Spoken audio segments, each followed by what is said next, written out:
O Alienista, de Machado de Assis. Narração: Agnaldo Ribeiro.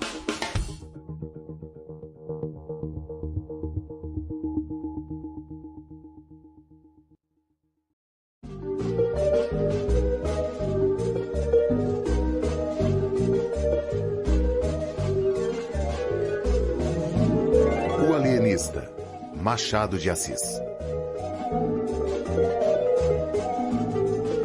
Capítulo 1. De como Itaguaí ganhou uma casa de Orates.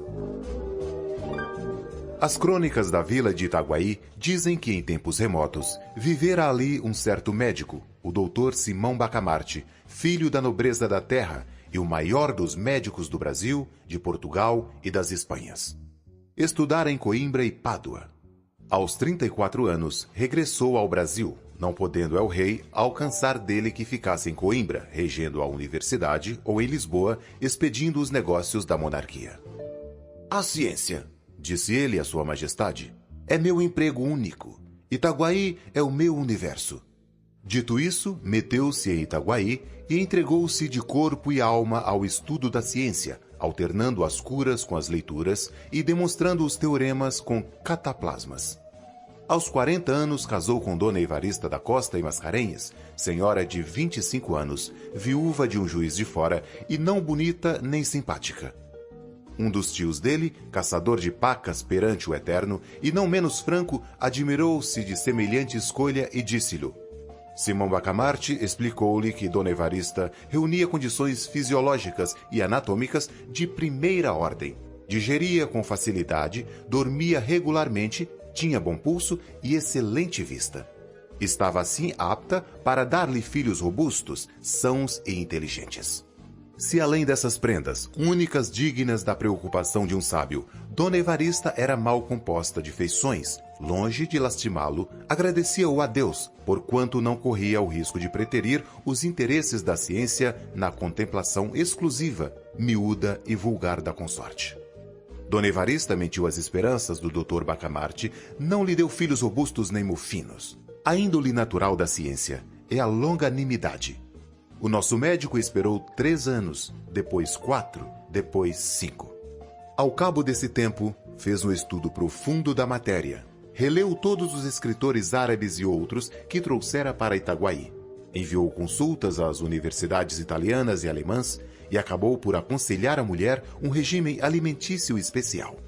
A ilustre dama, nutrida exclusivamente com a bela carne de porco de Itaguaí, não atendeu às admoestações do esposo. E a sua resistência inexplicável, mas inqualificável, devemos à total extinção da dinastia dos Bacamartes. Mas a ciência tem o inefável dom de curar todas as mágoas. O nosso médico mergulhou inteiramente no estudo e na prática da medicina. Foi então que um dos recantos desta lhe chamou especialmente a atenção. O recanto psíquico, o exame de patologia cerebral. Não havia na colônia, e ainda no reino, uma só autoridade em semelhante matéria, mal explorada ou quase inexplorada. Simão Bacamarte compreendeu que a ciência lusitana, e particularmente a brasileira, podia cobrir-se de louros imarcessíveis. Expressão usada por ele mesmo, mas em um arroubo de intimidade doméstica. Exteriormente era modesto, segundo convém aos sabedores. A saúde da alma, bradou ele, é a ocupação mais digna do médico, do verdadeiro médico. Emendou Crispim Soares, boticário da vila e um dos seus amigos e comensais. A vereança de Itaguaí, entre outros pecados de que é arguida pelos cronistas, tinha o de não fazer caso dos dementes. Assim é que cada louco furioso era trancado em uma alcova, na própria casa, e não curado, mas descurado até que a morte o vinha desfraudar do benefício da vida. Os mansos andavam à solta pela rua. Simão Bacamarte entendeu desde logo reformar tão ruim costume. Pediu licença à Câmara para agasalhar e tratar no edifício que ia construir todos os loucos de Itaguaí e das demais vilas e cidades, mediante um estipêndio que a Câmara lhe daria quando a família do enfermo o não pudesse fazer. A proposta excitou a curiosidade de toda a vila e encontrou grande resistência. Tão certo é que dificilmente se desarraigam hábitos absurdos ou ainda maus. A ideia de meter os loucos na mesma casa, vivendo em comum, pareceu em si mesma sintonia de demência e não faltou quem o insinuasse à própria mulher do médico. Olhe, dona Evarista, disse-lhe o padre Lopes, vigário do lugar. Veja se seu marido dá um passeio ao Rio de Janeiro. Isto de estudar sempre, não é bom. Vira o juízo. Dona Evarista ficou aterrada. Foi ter com o marido. Disse-lhe que estava com desejos.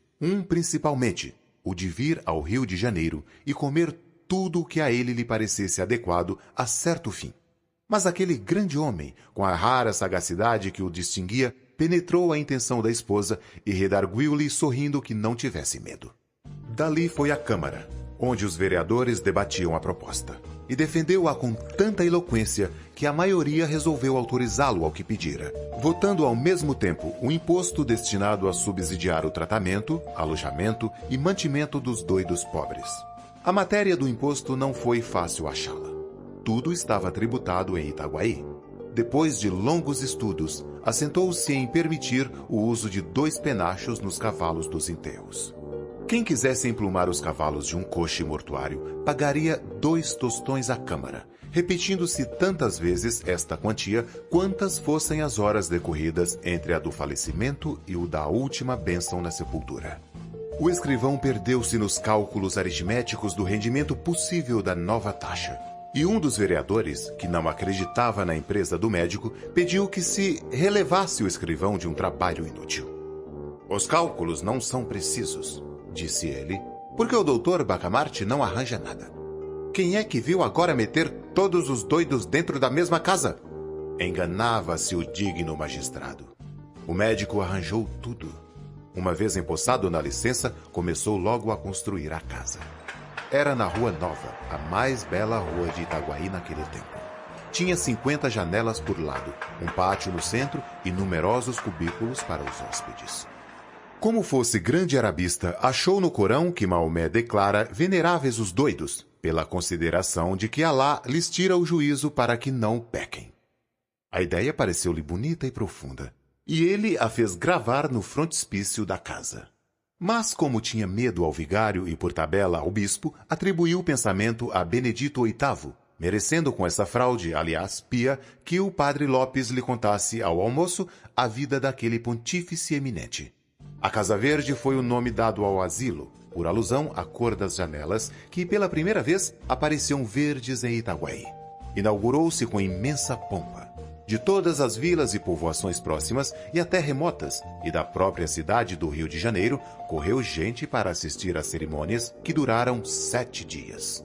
Muitos dementes já estavam recolhidos, e os parentes tiveram ocasião de ver o carinho paternal e a caridade cristã com que eles iam ser tratados. Dona Evarista, contentíssima com a glória do marido, vestiu-se luxuosamente, cobriu-se de joias, flores e sedas. Ela foi uma verdadeira rainha naqueles dias memoráveis. Ninguém deixou de ir visitá-la 2 e 3 vezes, apesar dos costumes caseiros e recatados do século, e não só a cortejavam, como a louvavam. Porquanto, e este fato é um documento altamente honroso para a sociedade do tempo, porquanto viam nele a feliz esposa de um alto espírito, de um varão ilustre, e se lhe tinham inveja, era a santa e nobre inveja dos admiradores. Ao cabo de 7 dias, expiraram as festas públicas. Itaguaí finalmente tinha uma casa de orates. Capítulo 2. Torrentes de loucos. 3 dias depois, uma expansão íntima com o boticário Crispim Soares desvendou ao alienista o mistério do seu coração. A caridade, Sr. Soares, entra de certo no meu procedimento, mas entra como tempero, como o sal das coisas, que é assim que interpreto o dito de São Paulo aos Coríntios. Se eu conhecer quanto se pode saber e não tiver caridade, não sou nada.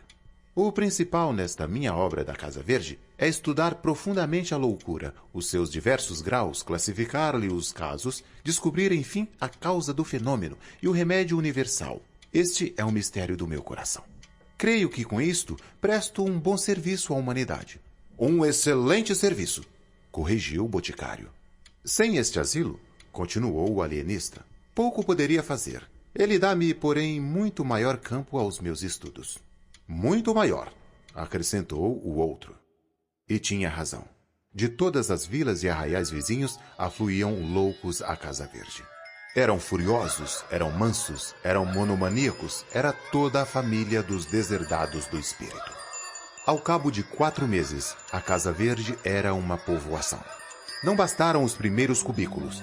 Mandou-se anexar uma galeria de mais 37. O padre Lopes confessou que não imaginara a existência de tantos doidos no mundo, e menos ainda o inexplicável de alguns casos. Por exemplo, um rapaz bronco e vilão que todos os dias depois do almoço fazia regularmente um discurso acadêmico, ornado de tropos, de antíteses, de apóstrofes, com seus recamos de grego e latim e suas borlas de Cícero, Apuleio e Tertuliano. O vigário não queria acabar de crer. Que? Um rapaz que ele vira 3 meses antes jogando peteca na rua? Não, digo que não, respondia-lhe o alienista. Mas a verdade é que Vossa Reverendíssima está vendo. E isto é todos os dias. Quanto a mim, tornou o vigário, só se pode explicar pela confusão das línguas na Torre de Babel, segundo nos conta a Escritura. Provavelmente, confundidas antigamente as línguas, é fácil trocá-las agora, desde que a razão não trabalhe. Essa pode ser com efeito a explicação divina do fenômeno, concordou o alienista depois de refletir um instante. Mas não é possível que haja também alguma razão humana e puramente científica, e disso trato. Vá que seja, e fico ansioso, realmente. Os loucos por amor eram 3 ou 4, mas só 2 espantavam pelo curioso do delírio. O primeiro, um falcão, rapaz de 25 anos, supunha-se estrela d'alva, abriu os braços e alargava as pernas para dar-lhes certa feição de raios e ficava assim horas esquecidas, a perguntar se o sol já tinha saído para ele recolher-se. O outro andava sempre à roda das salas ou do pátio, ao longo dos corredores, à procura do fim do mundo. Era um desgraçado, a quem a mulher deixou por seguir um peralvilho.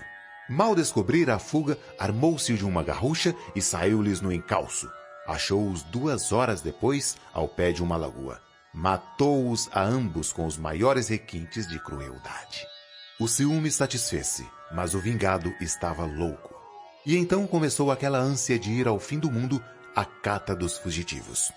A mania das grandezas tinha exemplares notáveis. O mais notável era um pobre diabo, filho de um algibebe que narrava às paredes, porque não olhava nunca para nenhuma pessoa, toda a sua genealogia, que era esta. Deus engendrou um ovo, o ovo engendrou a espada engendrou Davi engendrou a púrpura engendrou o duque engendrou o marquês engendrou o conde, que sou eu. Dava uma pancada na testa, um estalo com os dedos e repetia 5, 6 vezes seguidas. Deus engendrou um ovo, o ovo engendrou a espada. Outro da mesma espécie era um escrivão que se vendia por mordomo do rei. Outro era um boiadeiro de Minas, cuja mania era distribuir boiadas a toda a gente. Dava 300 cabeças a um, 600 a outro, 1.200 a outro e não acabava mais. Não falo dos casos de monomania religiosa. Apenas citarei um sujeito que, chamando-se João de Deus, dizia agora ser o Deus João e prometia o reino dos céus a quem o adorasse e as penas do inferno aos outros. E depois desse, o licenciado Garcia, que não dizia nada, porque imaginava que no dia em que chegasse a proferir uma só palavra, todas as estrelas se despregariam do céu e abrasariam a terra. Tal era o poder que recebera de Deus. Assim, o escrevia ele no papel que o alienista lhe mandava dar, menos por caridade do que por interesse científico. Que, na verdade, a paciência do alienista era ainda mais extraordinária do que todas as manias hospedadas na Casa Verde. Nada menos que assombrosa. Simão Bacamarte começou por organizar um pessoal de administração. E aceitando essa ideia ao boticário Crispim Soares, aceitou-lhe também 2 sobrinhos, a quem incumbiu da execução de um regimento que lhes deu, aprovado pela Câmara, da distribuição da comida e da roupa, e assim também da escrita, etc. Era o melhor que podia fazer, para somente cuidar do seu ofício. A Casa Verde, disse ele ao vigário, é agora uma espécie de mundo em que há o governo temporal e o governo espiritual. E o padre Lopes ria desse pio trocado e acrescentava, com o único fim de dizer também uma chalaça: deixe estar que hei de mandá-lo denunciar ao Papa. Uma vez desonerado da administração, o alienista procedeu a uma vasta classificação dos seus enfermos. Dividiu-os primeiramente em duas classes principais, os furiosos e os mansos. Daí passou às subclasses: monomanias, delírios, alucinações diversas. Isto feito, começou um estudo aturado e contínuo. Analisava os hábitos de cada louco, as horas de acesso, as aversões, as simpatias, as palavras, os gestos, as tendências. Inquiria da vida dos enfermos profissão, costumes, circunstâncias da revelação mórbida, acidentes da infância e da mocidade, doenças de outra espécie, antecedentes na família, uma devassa, enfim, como a não faria o mais atilado corregedor. E cada dia notava uma observação nova, uma descoberta interessante, um fenômeno extraordinário. Ao mesmo tempo, estudava o melhor regime, as substâncias medicamentosas, os meios curativos e os meios paliativos, não só os que vinham nos seus amados árabes, como os que ele mesmo descobria, à força de sagacidade e paciência. Ora, todo esse trabalho levava-lhe o melhor e o mais do tempo. Mal dormia e mal comia. E ainda comendo era como se trabalhasse, porque ora interrogava um texto antigo, ora ruminava uma questão e ia muitas vezes de um cabo a outro do jantar sem dizer uma só palavra a Dona Evarista.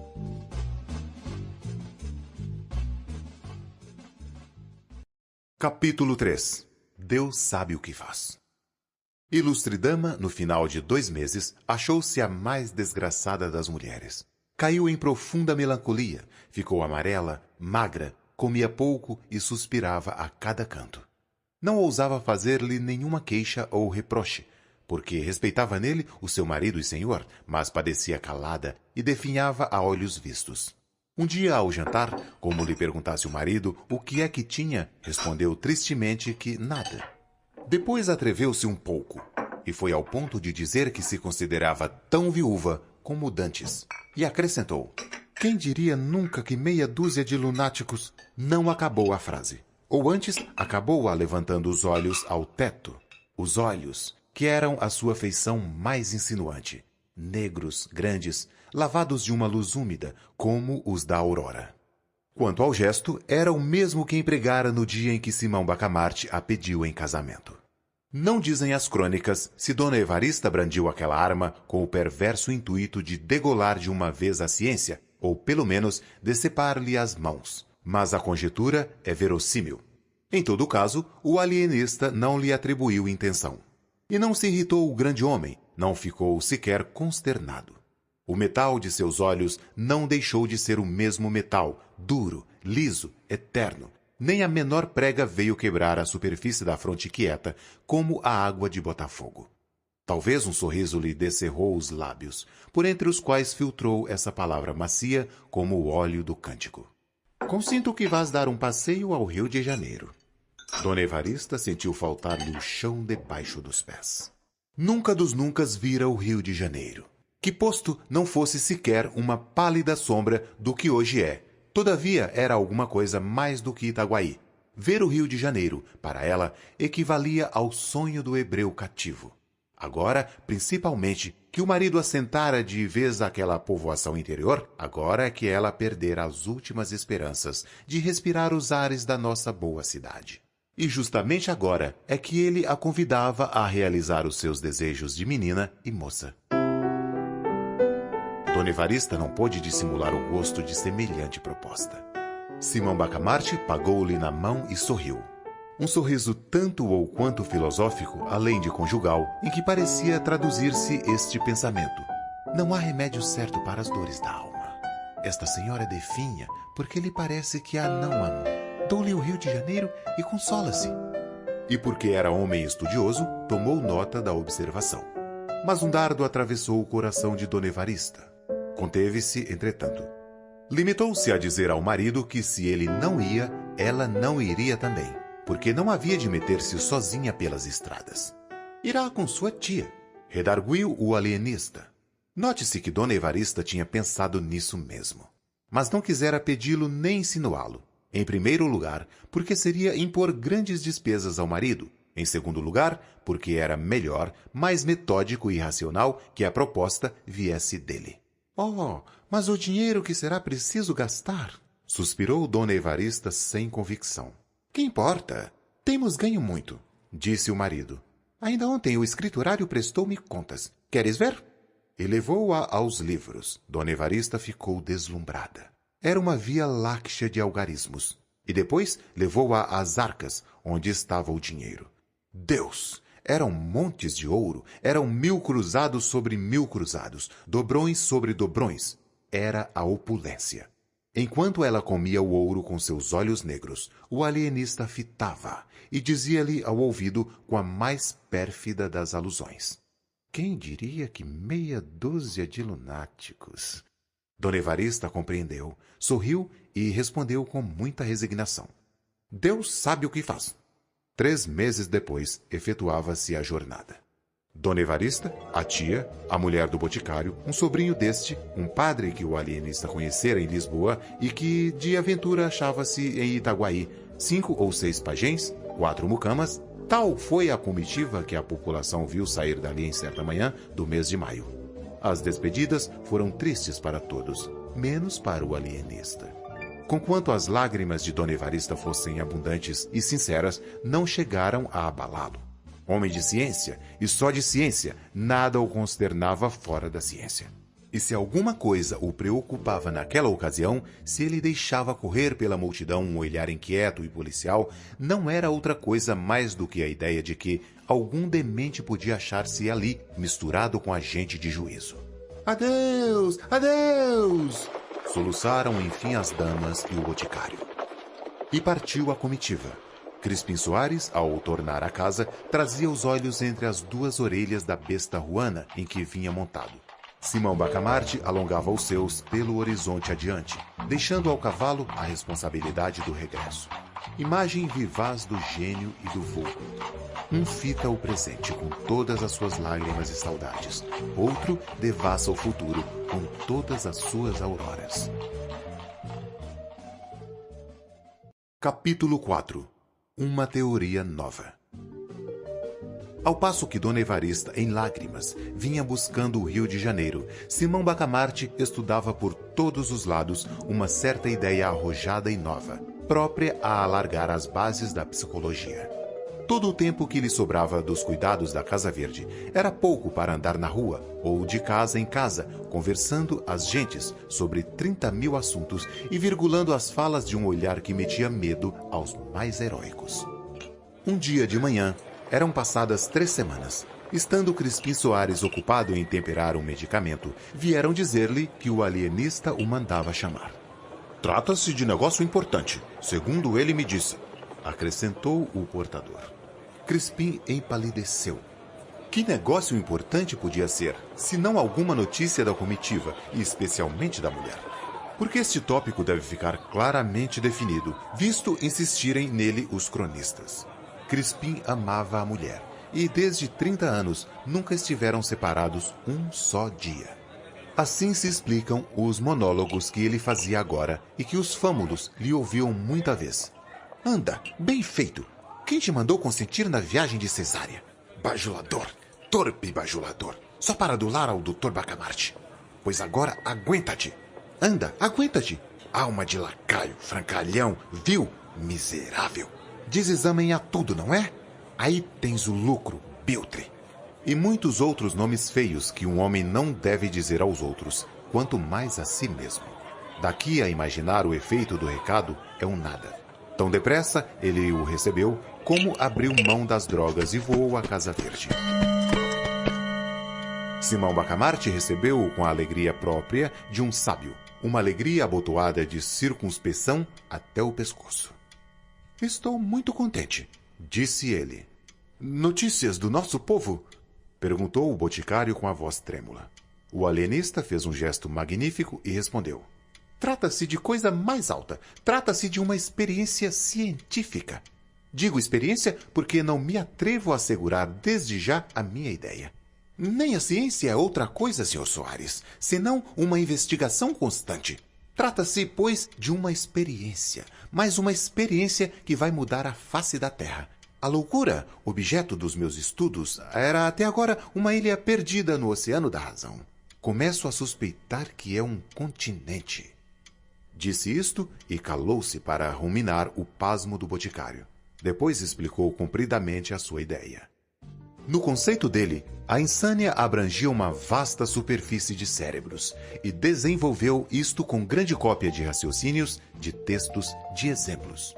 Os exemplos achou-os na história e em Itaguaí, mas como um raro espírito que era, reconheceu o perigo de citar todos os casos de Itaguaí e refugiou-se na história. Assim, apontou com especialidade alguns personagens célebres. Sócrates, que tinha um demônio familiar. Pascal, que via um abismo à esquerda. Maomé, Caracalla, Domitiano, Calígula, etc. Uma enfiada de casos e pessoas em que de mistura vinham entidades odiosas e entidades ridículas. E porque o boticário se admirasse de uma tal promiscuidade, o alienista disse-lhe que era tudo a mesma coisa e até acrescentou sentenciosamente: "A ferocidade, Sr. Soares, é o grotesco a sério." "Gracioso, muito gracioso!" exclamou Crispim Soares, levantando as mãos ao céu. Quanto à ideia de ampliar o território da loucura, achou-a o boticário extravagante. Mas a modéstia, principal adorno de seu espírito, não lhe sofreu confessar outra coisa além de um nobre entusiasmo. Declarou-a sublime e verdadeira e acrescentou que era caso de matraca. Essa expressão não tem equivalente no estilo moderno. Naquele tempo, Itaguaí, que como as demais vilas, arraiais e povoações da colônia, não dispunham de imprensa, tinha dois modos de divulgar uma notícia: ou por meio de cartazes manuscritos e pregados na porta da Câmara e da Matriz, ou por meio de matraca. Eis em que consistia este segundo uso. Contratava-se um homem por um ou mais dias para andar às ruas do povoado com uma matraca na mão. De quando em quando tocava a matraca, reunia-se gente e ele anunciava o que lhe incumbiam: o remédio para sezões, umas terras lavradias, um soneto, um donativo eclesiástico, a melhor tesoura da vila, o mais belo discurso do ano, etc, etc. O sistema tinha inconvenientes para a paz pública, mas era conservado pela grande energia de divulgação que possuía. Por exemplo, um dos vereadores, aquele justamente que mais se opusera à criação da Casa Verde, desfrutava a reputação de perfeito educador de cobras e macacos, e, aliás, nunca domesticara um só desses bichos. Mas tinha o cuidado de fazer trabalhar a matraca todos os meses. E dizem as crônicas que algumas pessoas afirmavam ter visto cascavéis dançando no peito do vereador. Afirmação perfeitamente falsa, mas só devida à absoluta confiança no sistema.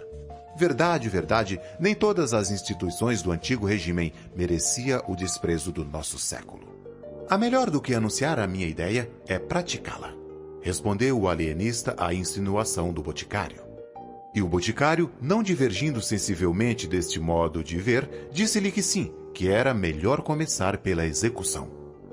Sempre haverá tempo de dar a matraca, concluiu ele. Simão Bacamarte refletiu ainda um instante e disse: "Suponho o espírito humano uma vasta concha. O meu fim, Sr. Soares, é ver se posso extrair a pérola, que é a razão. Por outros termos, demarquemos definitivamente os limites da razão e da loucura. A razão é o perfeito equilíbrio de todas as faculdades. Fora daí, insânia. Insânia e só insânia." O vigário Lopes, a quem ele confiou a nova teoria, declarou lisamente que não chegava a entendê-la, que era uma obra absurda, e, se não era absurda, era de tal modo colossal que não merecia princípio de execução. Com a definição atual, que é a de todos os tempos, acrescentou: a loucura e a razão estão perfeitamente delimitadas. Sabe-se onde uma acaba e onde a outra começa. Para que transpor a cerca? Sobre o lábio fino e discreto do alienista rogou a vaga sombra de uma intenção de riso, em que o desdém vinha casado à comiseração. Mas nenhuma palavra saiu de suas egrégias entranhas. A ciência contentou-se em estender a mão à teologia, com tal segurança que a teologia não soube enfim se devia crer em si ou na outra. Itaguaí e o universo ficavam à beira de uma revolução. Capítulo 5. O terror. 4 dias depois, a população de Itaguaí ouviu consternada a notícia de que um certo Costa fora recolhido à Casa Verde. Impossível! Qual o impossível? Foi recolhido hoje de manhã. Mas na verdade ele não merecia. Ainda em cima, depois de tanto que ele fez. Costa era um dos cidadãos mais estimados de Itaguaí. Herdara 400 mil cruzados em boa moeda de El-Rei, Dom João V, dinheiro cuja renda bastava, segundo lhe declarou o tio no testamento, para viver até o fim do mundo. Tão depressa recolheu a herança, como entrou a dividi-la em empréstimos sem usura. 1.000 cruzados a um, 2.000 a outro, 300 a este, 800 àquele, a tal ponto que no fim de 5 anos estava sem nada. Se a miséria viesse de chofre, o pasmo de Itaguaí seria enorme. Mas veio devagar. Ele foi passando da opulência à abastança, da abastança à mediania, da mediania à pobreza, da pobreza à miséria gradualmente. Ao cabo daqueles 5 anos, pessoas que levavam o chapéu ao chão, logo que ele assomava no fim da rua, agora batiam-lhe no ombro, com intimidade, davam-lhe pirapotes no nariz, diziam-lhe pulhas. E o Costa sempre lhano, risonho. Nem se lhe dava de ver que os menos corteses eram justamente os que tinham ainda a dívida em aberto. Ao contrário, parece que os agasalhava com maior prazer e mais sublime resignação. Um dia, como um desses incuráveis devedores lhe atirasse uma chalaça grossa e ele se risse dela, observou um desafeiçoado com certa perfídia. Você suporta esse sujeito para ver se ele lhe paga. Costa não se deteve um minuto. Foi ao devedor e perdoou-lhe a dívida. Não admira, retorquiu o outro. O Costa abriu mão de uma estrela que está no céu. Costa era perspicaz. Entendeu que ele negava todo o merecimento ao ato, atribuindo-lhe a intenção de rejeitar o que não vinham meter-lhe na algibeira. Era também pundonoroso e inventivo. 2 horas depois, achou um meio de provar que não lhe cabia um tal labéu. Pegou de algumas dobras e mandou-as de empréstimo ao devedor. Agora espero que... pensou ele sem concluir a frase. Este último rasgo do Costa persuadiu a crédulos e incrédulos. Ninguém mais pôs em dúvida os sentimentos cavalheirescos daquele digno cidadão. As necessidades mais acanhadas saíram à rua, vieram bater-lhe à porta, com os seus chinelos velhos, com as suas capas remendadas. Um verme, entretanto, rola a alma do Costa. Era o conceito do desafeto. Mas isso mesmo acabou. 3 meses depois, veio este pedir-lhe uns 120 cruzados com promessa de restituir-los daí a 2 dias. Era o resíduo da grande herança. Mas era também uma nobre desforra. Costa emprestou o dinheiro logo e sem juros. Infelizmente não teve tempo de ser pago. 5 meses depois, era recolhido à Casa Verde. Imagina-se a consternação de Itaguaí quando soube do caso. Não se falou em outra coisa. Dizia-se que o Costa ensandecera ao almoço, outros que de madrugada. E contavam-se os acessos que eram furiosos, sombrios, terríveis ou mansos, e até engraçados, conforme as versões. Muita gente correu à Casa Verde e achou o pobre Costa, tranquilo, um pouco espantado, falando com muita clareza e perguntando por que motivo o tinham levado para ali. Alguns foram ter com o alienista. Bacamarte aprovava esses sentimentos de estima e compaixão, mas acrescentava que a ciência era a ciência, e que ele não podia deixar na rua um mentecapto. A última pessoa que intercedeu por ele, porque depois do que vou contar, ninguém mais se atreveu a procurar o terrível médico, foi uma pobre senhora, prima do Costa. O alienista disse-lhe confidencialmente que este digno homem não estava no perfeito equilíbrio das faculdades mentais, à vista do modo como dissipara os cabedais que... Isso não! Interrompeu a boa senhora com energia. Se ele gastou tão depressa o que recebeu, a culpa não é dele. Não? Não, senhor. Eu lhe digo como o negócio se passou. O defunto meu tio não era mau homem, mas quando estava furioso, era capaz de nem tirar o chapéu ao Santíssimo. Ora, um dia, pouco antes de morrer, descobriu que um escravo lhe roubara um boi. Imagine como ficou. A cara era um pimentão. Todo ele tremia, a boca escumava. Lembra-me como se fosse hoje. Então era um homem feio, cabeludo, em mangas de camisa. Chegou-se a ele e pediu água. Meu tio, Deus lhe fale na alma, respondeu que fosse beber ao rio ou ao inferno.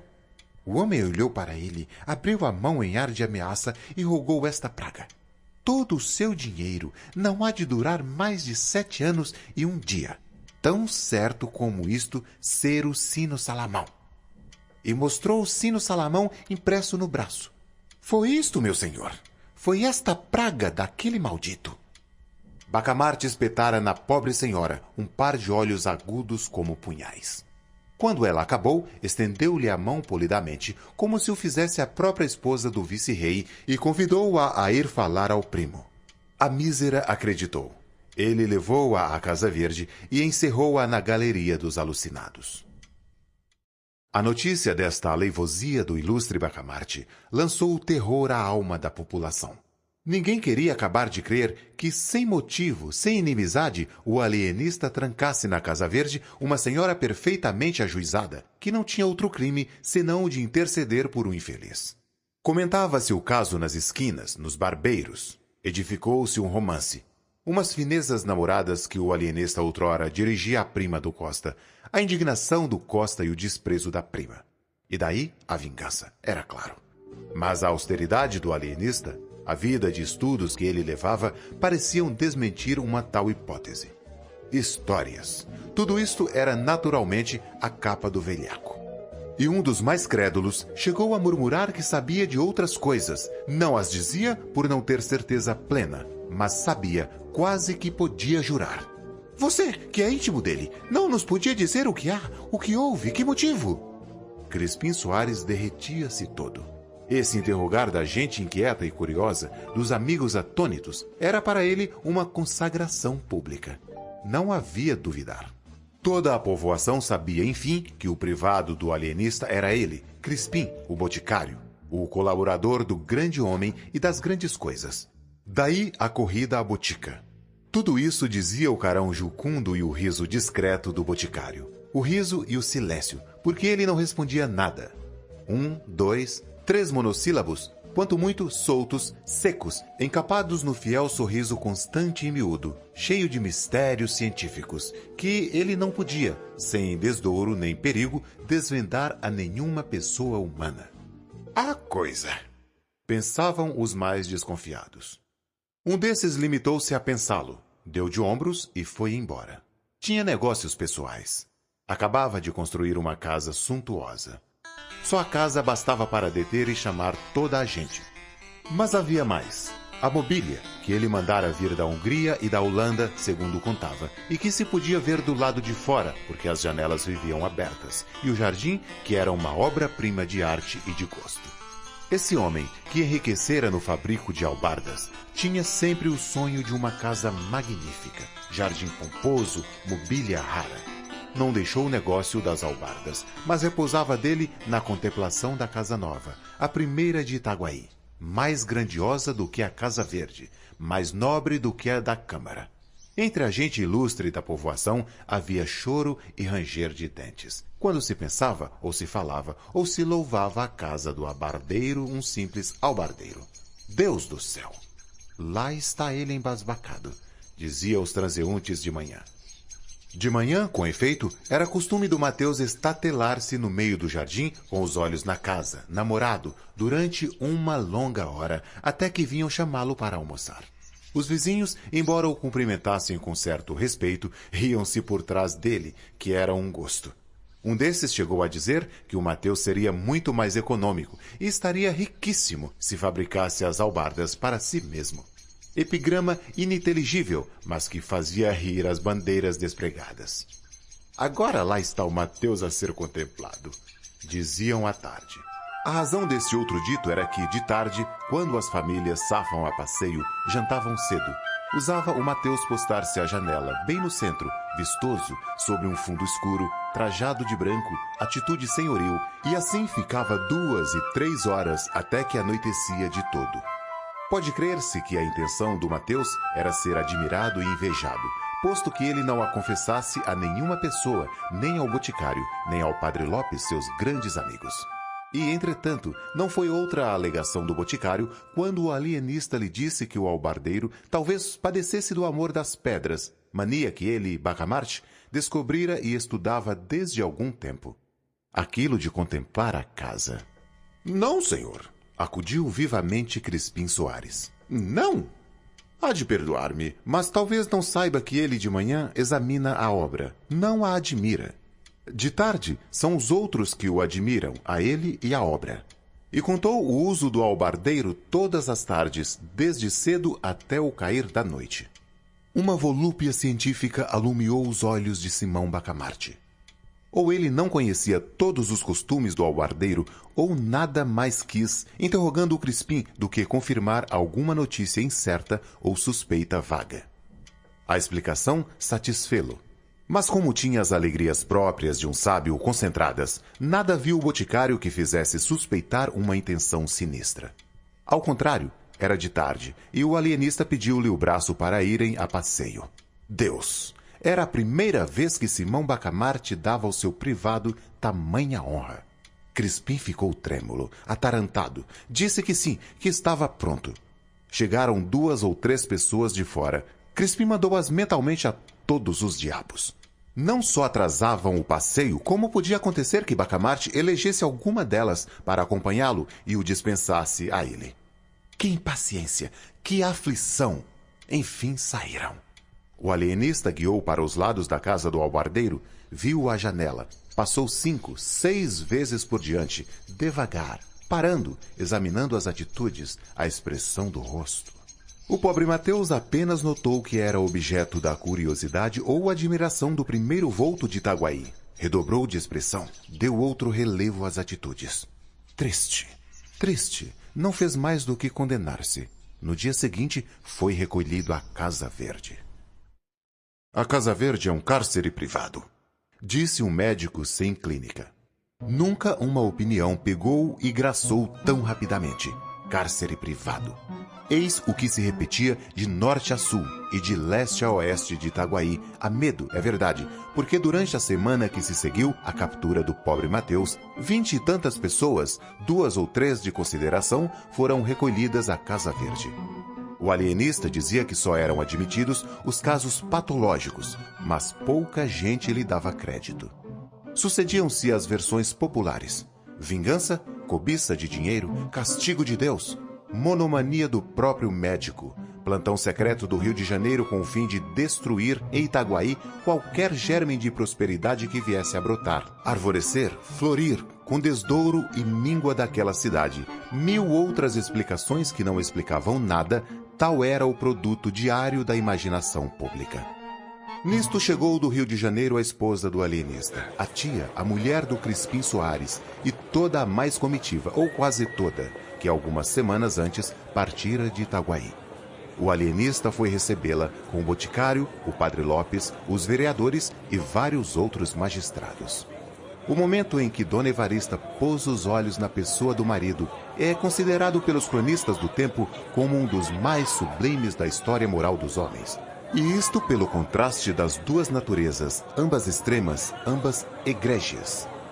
Dona Evarista soltou um grito, balbuciou uma palavra e atirou-se ao consorte, de um gesto que não se pode melhor definir do que comparando-o a uma mistura de onça e andorinha.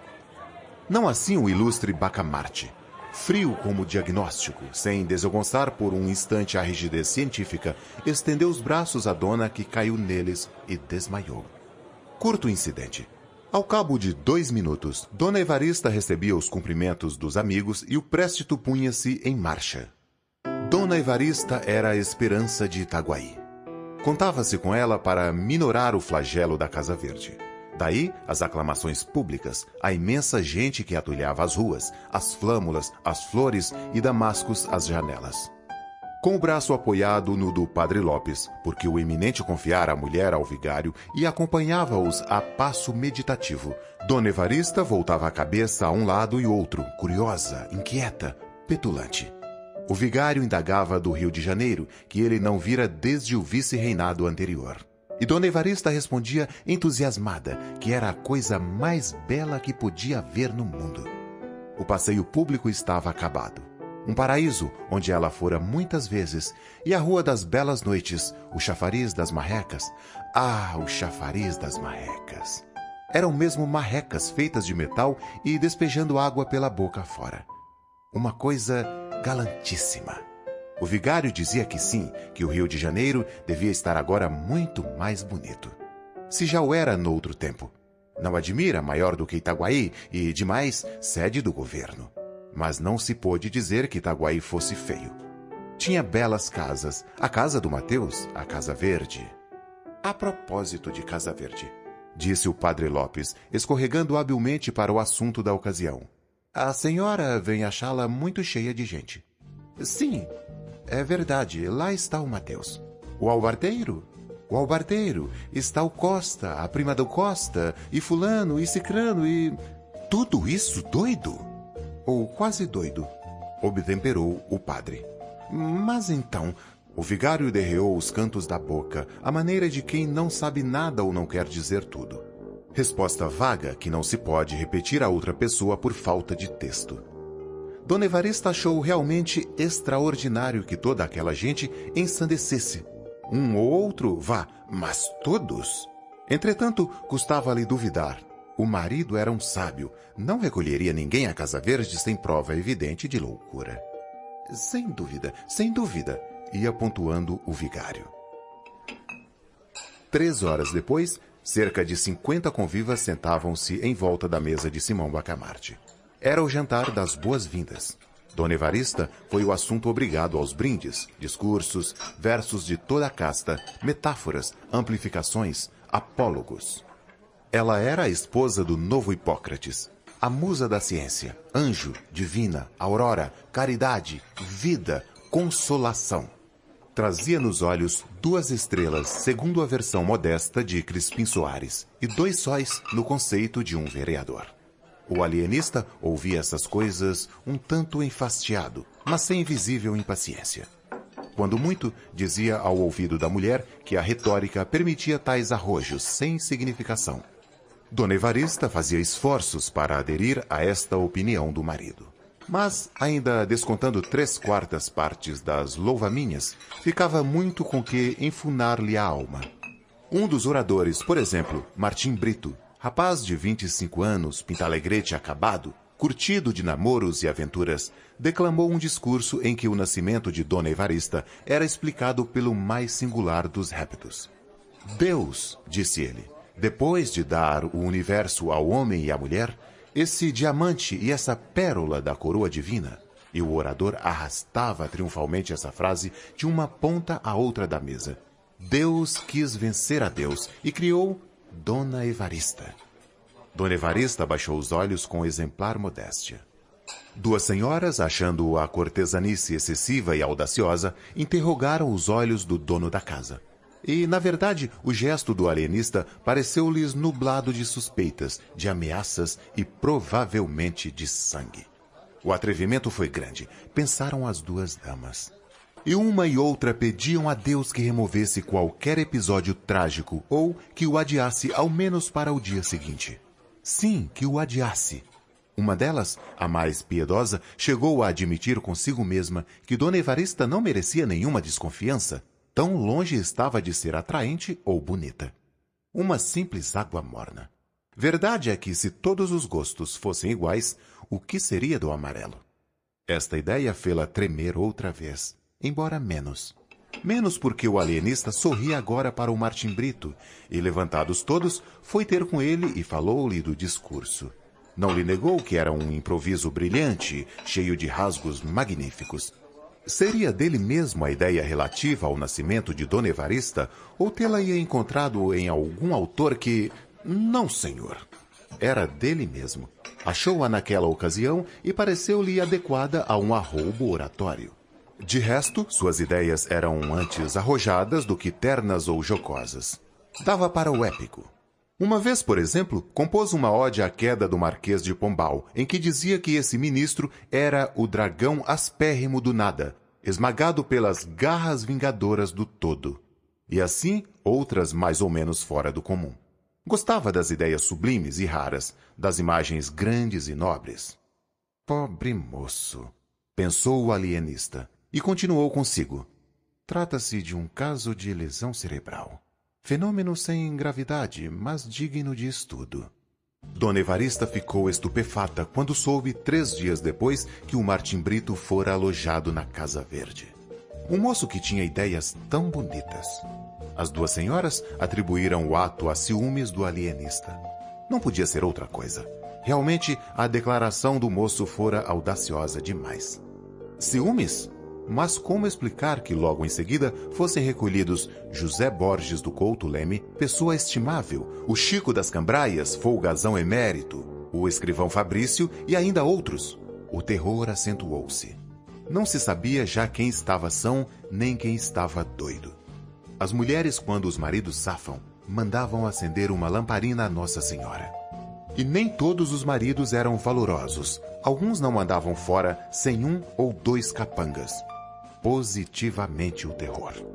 Quem podia, imigrava. Um desses fugitivos chegou a ser preso a 200 passos da vila. Era um rapaz de 30 anos, amável, conversado, polido, tão polido que não cumprimentava alguém sem levar o chapéu ao chão.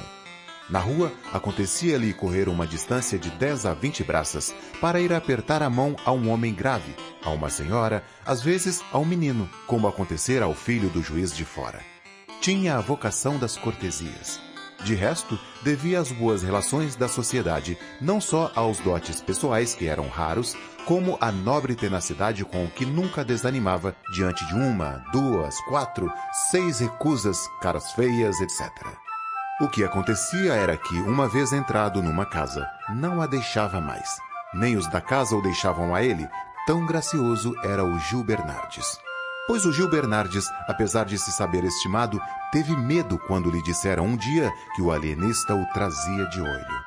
Na madrugada seguinte fugiu da vila, mas logo foi apanhado e conduzido à Casa Verde. Devemos acabar com isto. Não pode continuar. Abaixo a tirania! Déspota, violento, Golias! Não eram gritos na rua, eram suspiros em casa, mas não tardava a hora dos gritos. O terror crescia. Avizinhava-se a rebelião. A ideia de uma petição ao governo para que Simão Bacamarte fosse capturado e deportado andou por algumas cabeças, antes que o barbeiro Porfírio a expendesse na loja com grandes gestos de indignação. Note-se, e essa é uma das laudas mais puras desta sombria história. Note-se que o Porfírio, desde que a Casa Verde começara a povoar-se tão extraordinariamente, viu crescerem-lhe os lucros pela aplicação assídua de sanguessugas que dali lhe pediam. Mas o interesse particular, dizia ele, deve ceder ao interesse público, e acrescentava, é preciso derrubar o tirano. Note-se mais que ele soltou esse grito justamente no dia em que Simão Bacamarte fizera recolher à Casa Verde um homem que trazia com ele uma demanda, o Coelho. Não me dirão em que é que o Coelho é doido, bradou Porfírio. E ninguém lhe respondia. Todos repetiam que era um homem perfeitamente ajuizado. A mesma demanda que ele trazia com o barbeiro acerca de uns chãos da vila era filha da obscuridade de um alvará e não da cobiça ou ódio. Um excelente caráter o Coelho. Os únicos desafeiçoados que tinha eram alguns sujeitos que, dizendo-se taciturnos ou alegando andar com pressa, mal o vinham de longe, dobravam as esquinas, entravam nas lojas, etc. Na verdade, ele amava a boa palestra, a palestra comprida, gostava a sorvos largos, e assim é que nunca estava só, preferindo os que sabiam dizer 2 palavras, mas não desdenhando os outros. O padre Lopes, que cultivava o Dante e era inimigo do Coelho, nunca o via desligar-se de uma pessoa que não declamasse e emendasse este trecho. La boca sollevò dal fierro pasto. Quel seccatore! Mas uns sabiam do ódio do padre, e outros pensavam que isto era uma oração em latim. Capítulo 6. A rebelião. Cerca de 30 pessoas ligaram-se ao barbeiro, redigiram e levaram uma representação à Câmara. A Câmara recusou aceitá-la, declarando que a Casa Verde era uma instituição pública e que a ciência não podia ser emendada por votação administrativa, menos ainda por movimentos de rua. Voltai ao trabalho, concluiu o presidente. É o conselho que vos damos. A irritação dos agitadores foi enorme. O barbeiro declarou que iam dali levantar a bandeira da rebelião e destruir a Casa Verde.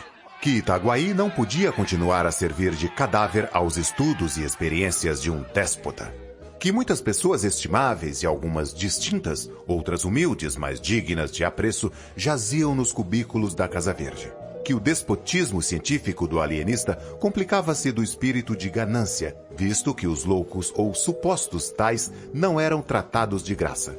As famílias e, em falta delas, a Câmara pagavam ao alienista. É falso, interrompeu o presidente. Falso?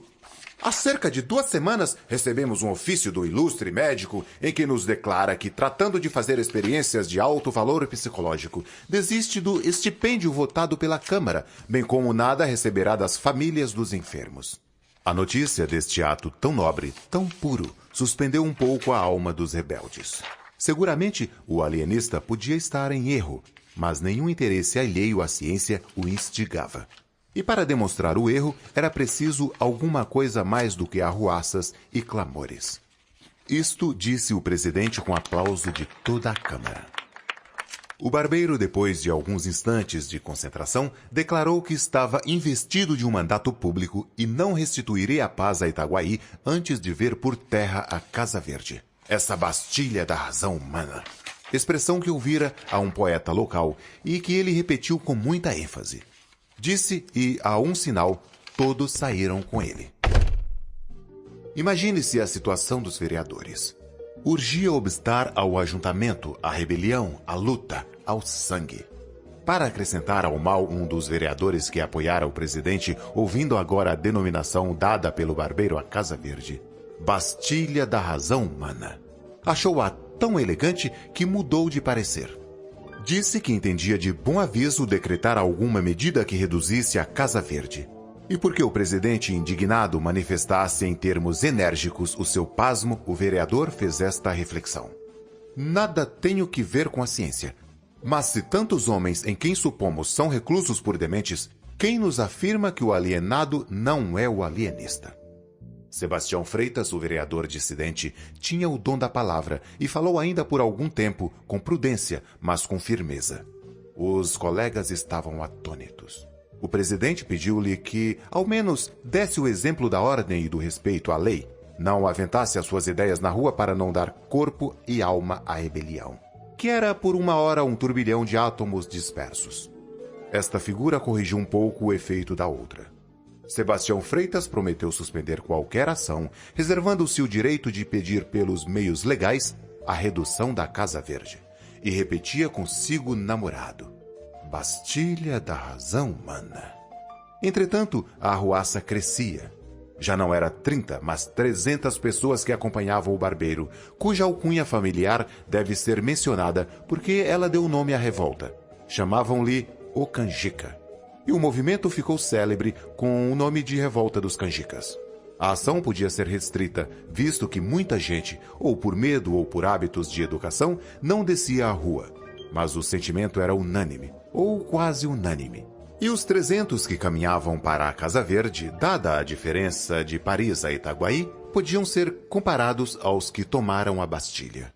Dona Evarista teve notícia da rebelião antes que ela chegasse. Veio dar-lhe uma de suas crias.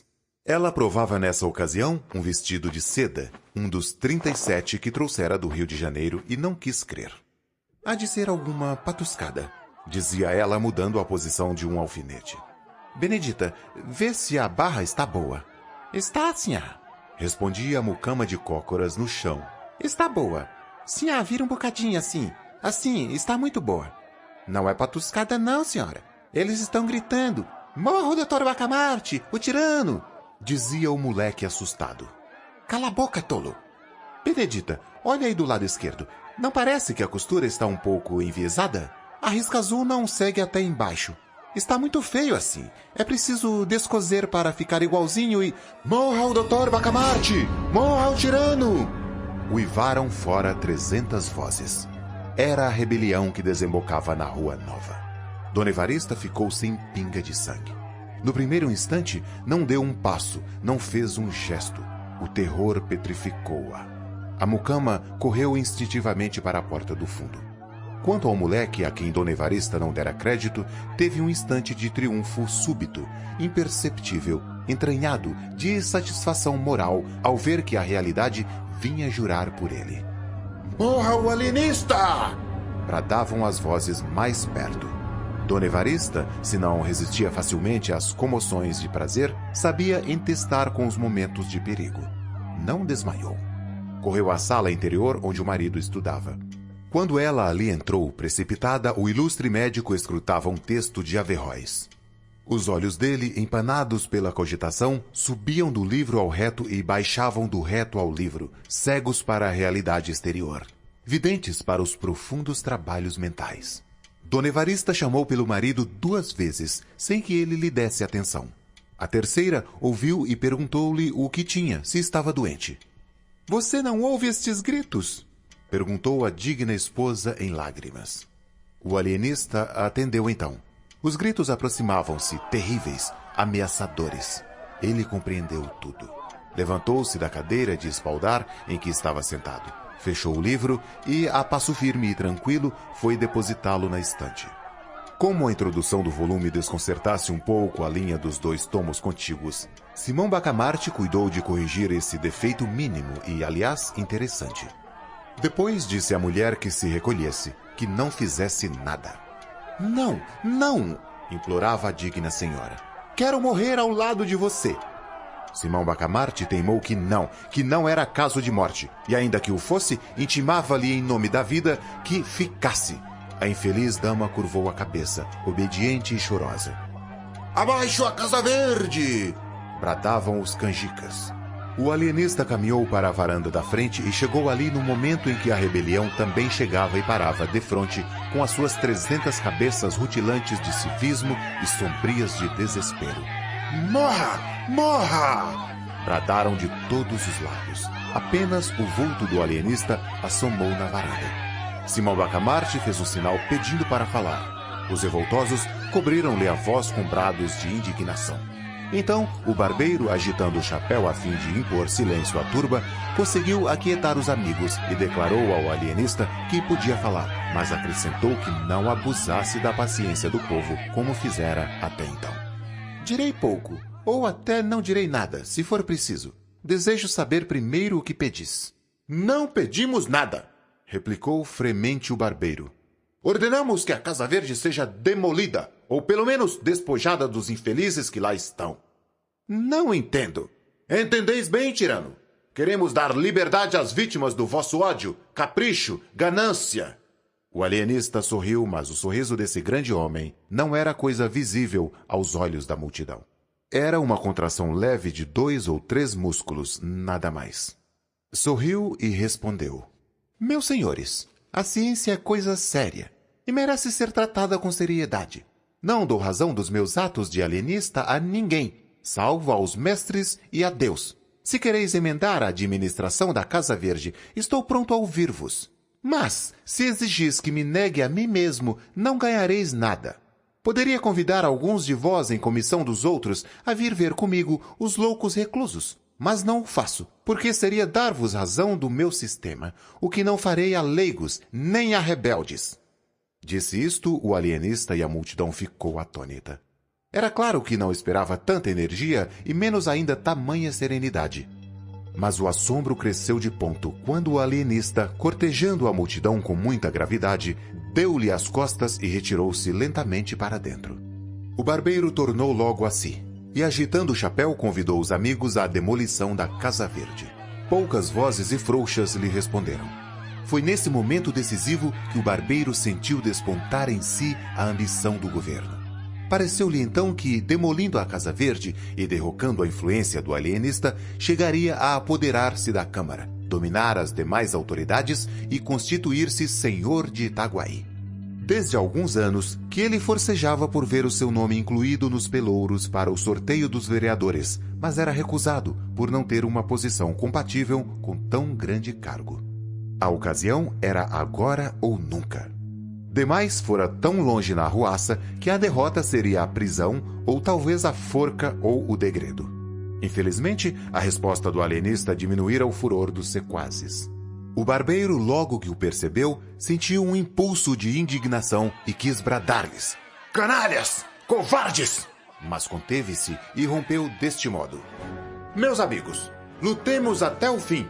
A salvação de Itaguaí está nas vossas mãos dignas e heróicas. Destruamos o cárcere de vossos filhos e pais, de vossas mães e irmãs, de vossos parentes e amigos e de vós mesmos. Ou morrereis a pão e água, talvez a chicote, na masmorra daquele indigno. E a multidão agitou-se, murmurou, bradou, ameaçou, congregou-se toda em derredor do barbeiro. Era a revolta que tornava a si da ligeira síncope e ameaçava arrasar a Casa Verde.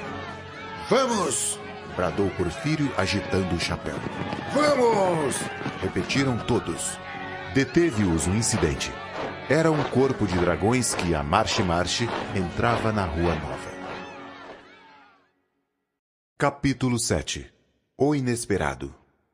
Chegados os dragões em frente aos canjicas, houve um instante de estupefação. Os canjicas não queriam crer que a força pública fosse mandada contra eles. Mas o barbeiro compreendeu tudo e esperou. Os dragões pararam. O capitão intimou a multidão que se dispersasse.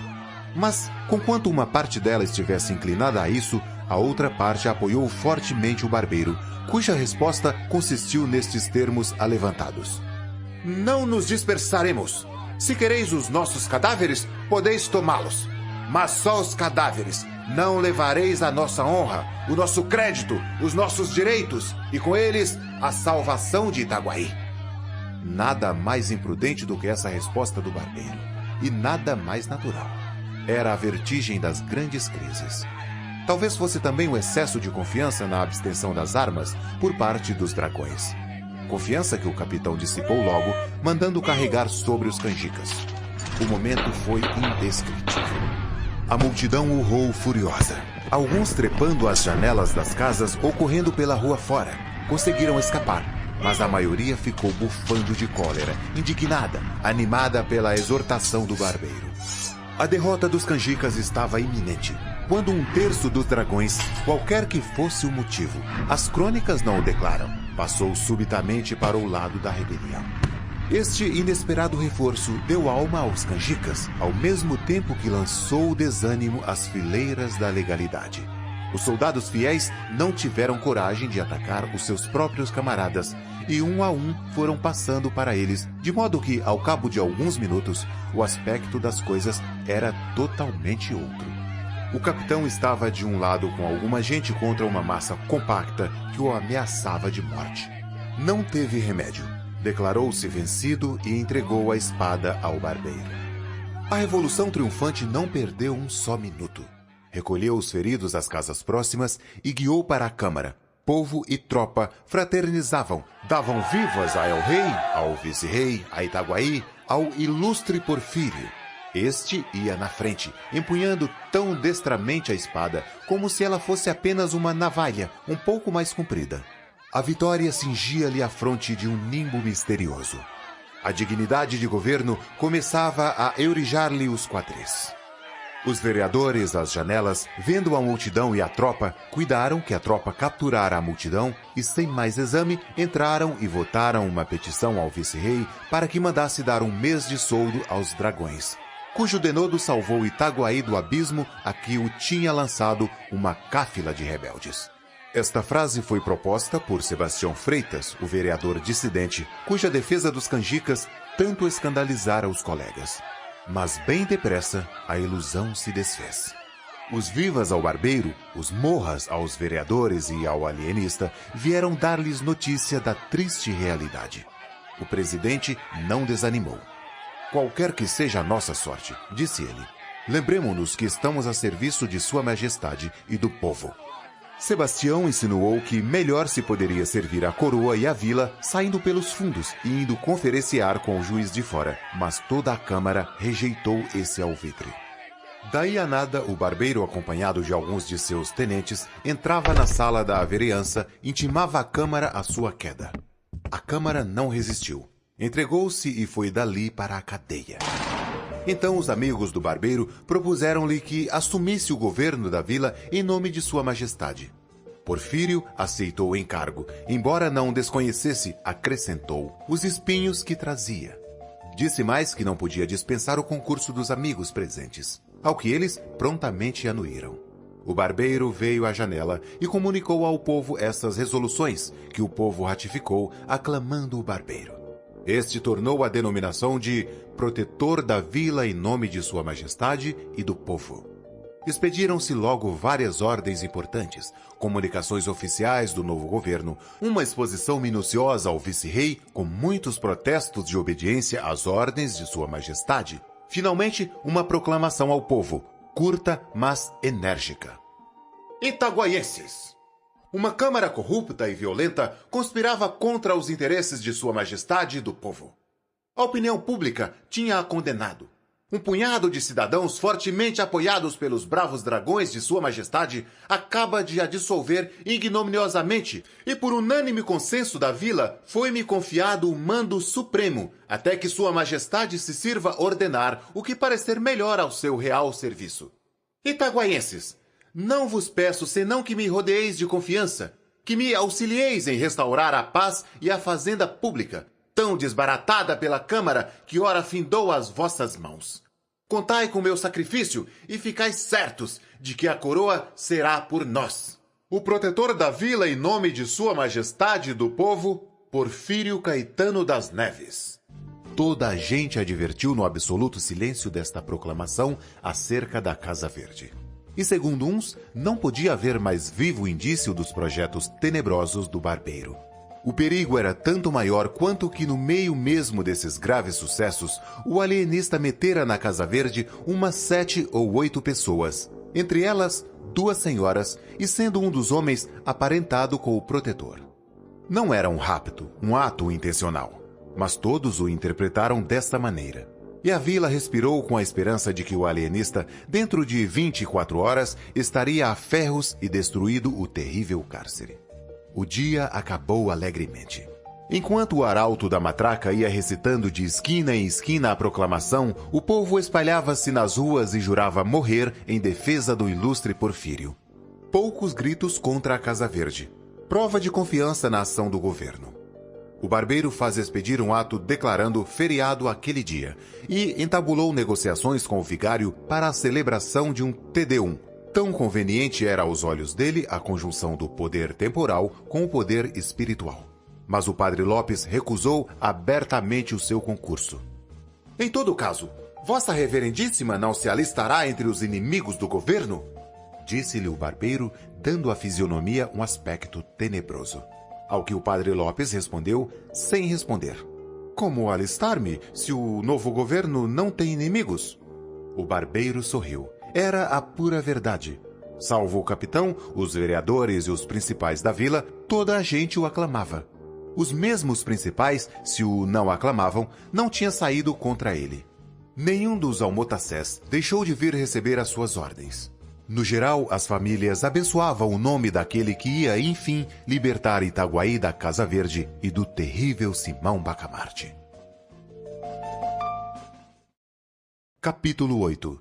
As angústias do boticário.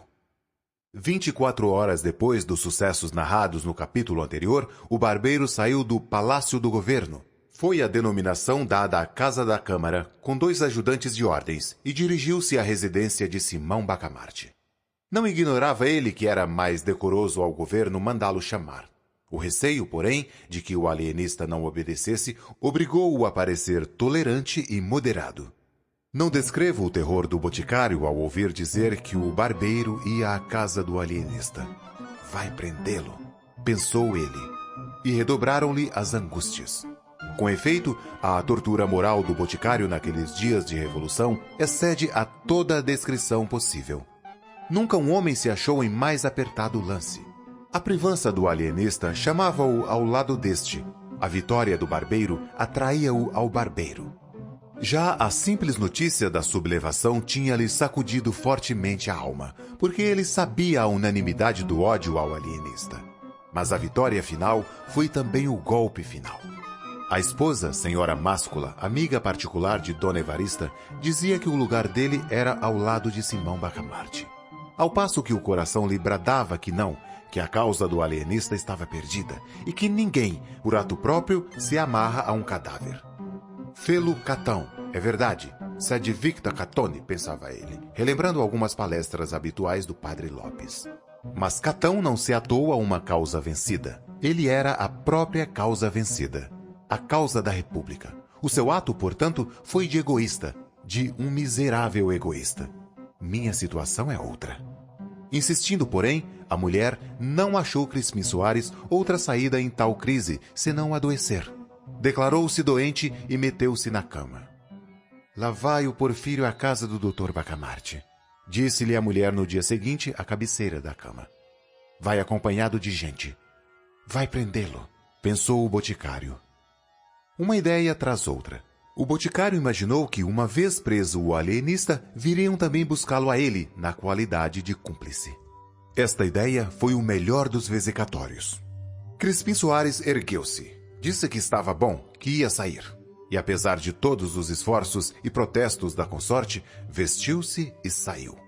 Os velhos cronistas são unânimes em dizer que a certeza de que o marido ia colocar-se nobremente ao lado do alienista consolou grandemente a esposa do boticário. E notam com muita perspicácia o imenso poder moral de uma ilusão. Porquanto, o boticário caminhou resolutamente ao palácio do governo e não à casa do alienista. Ali chegando, mostrou-se admirado de não ver o barbeiro, a quem ia apresentar os seus protestos de adesão, não o tendo feito desde a véspera por enfermo. E tossia com algum custo. Os altos funcionários que lhe ouviam esta declaração, sabedores da intimidade do boticário com o alienista, compreenderam toda a importância da adesão nova e trataram a Crispim Soares com apurado carinho. Afirmaram-lhe que o barbeiro não tardava. Sua senhoria tinha ido à Casa Verde a negócio importante, mas não tardava. Deram-lhe cadeira, refrescos, elogios. Disseram-lhe que a causa do ilustre Porfírio era a de todos os patriotas. Ao que o boticário ia repetindo que sim, que nunca pensara em outra coisa, que isso mesmo mandaria declarar a sua majestade. Capítulo 9. 2 lindos casos. Não se demorou o alienista em receber o barbeiro. Declarou-lhe que não tinha meios de resistir e, portanto, estava prestes a obedecer. Só uma coisa pedia.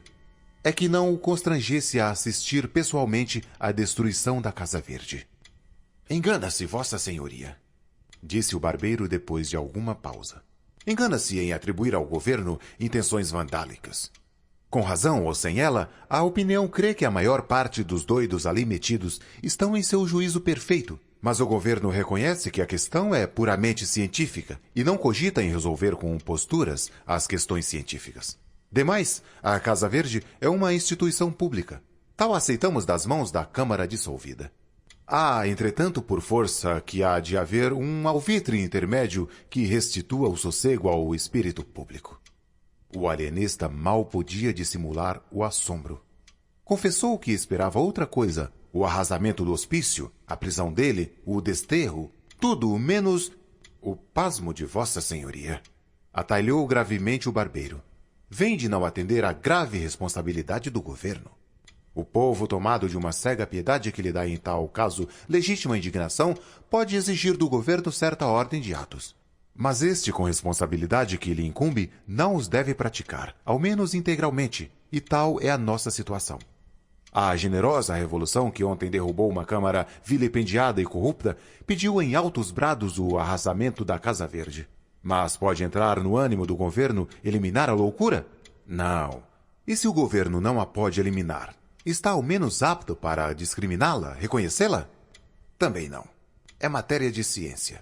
Logo, em assunto tão melindroso, o governo não quer dispensar o concurso de Vossa Senhoria. O que lhe pede é que, de certa maneira, demos alguma satisfação ao povo. Unamo-nos, e o povo saberá obedecer.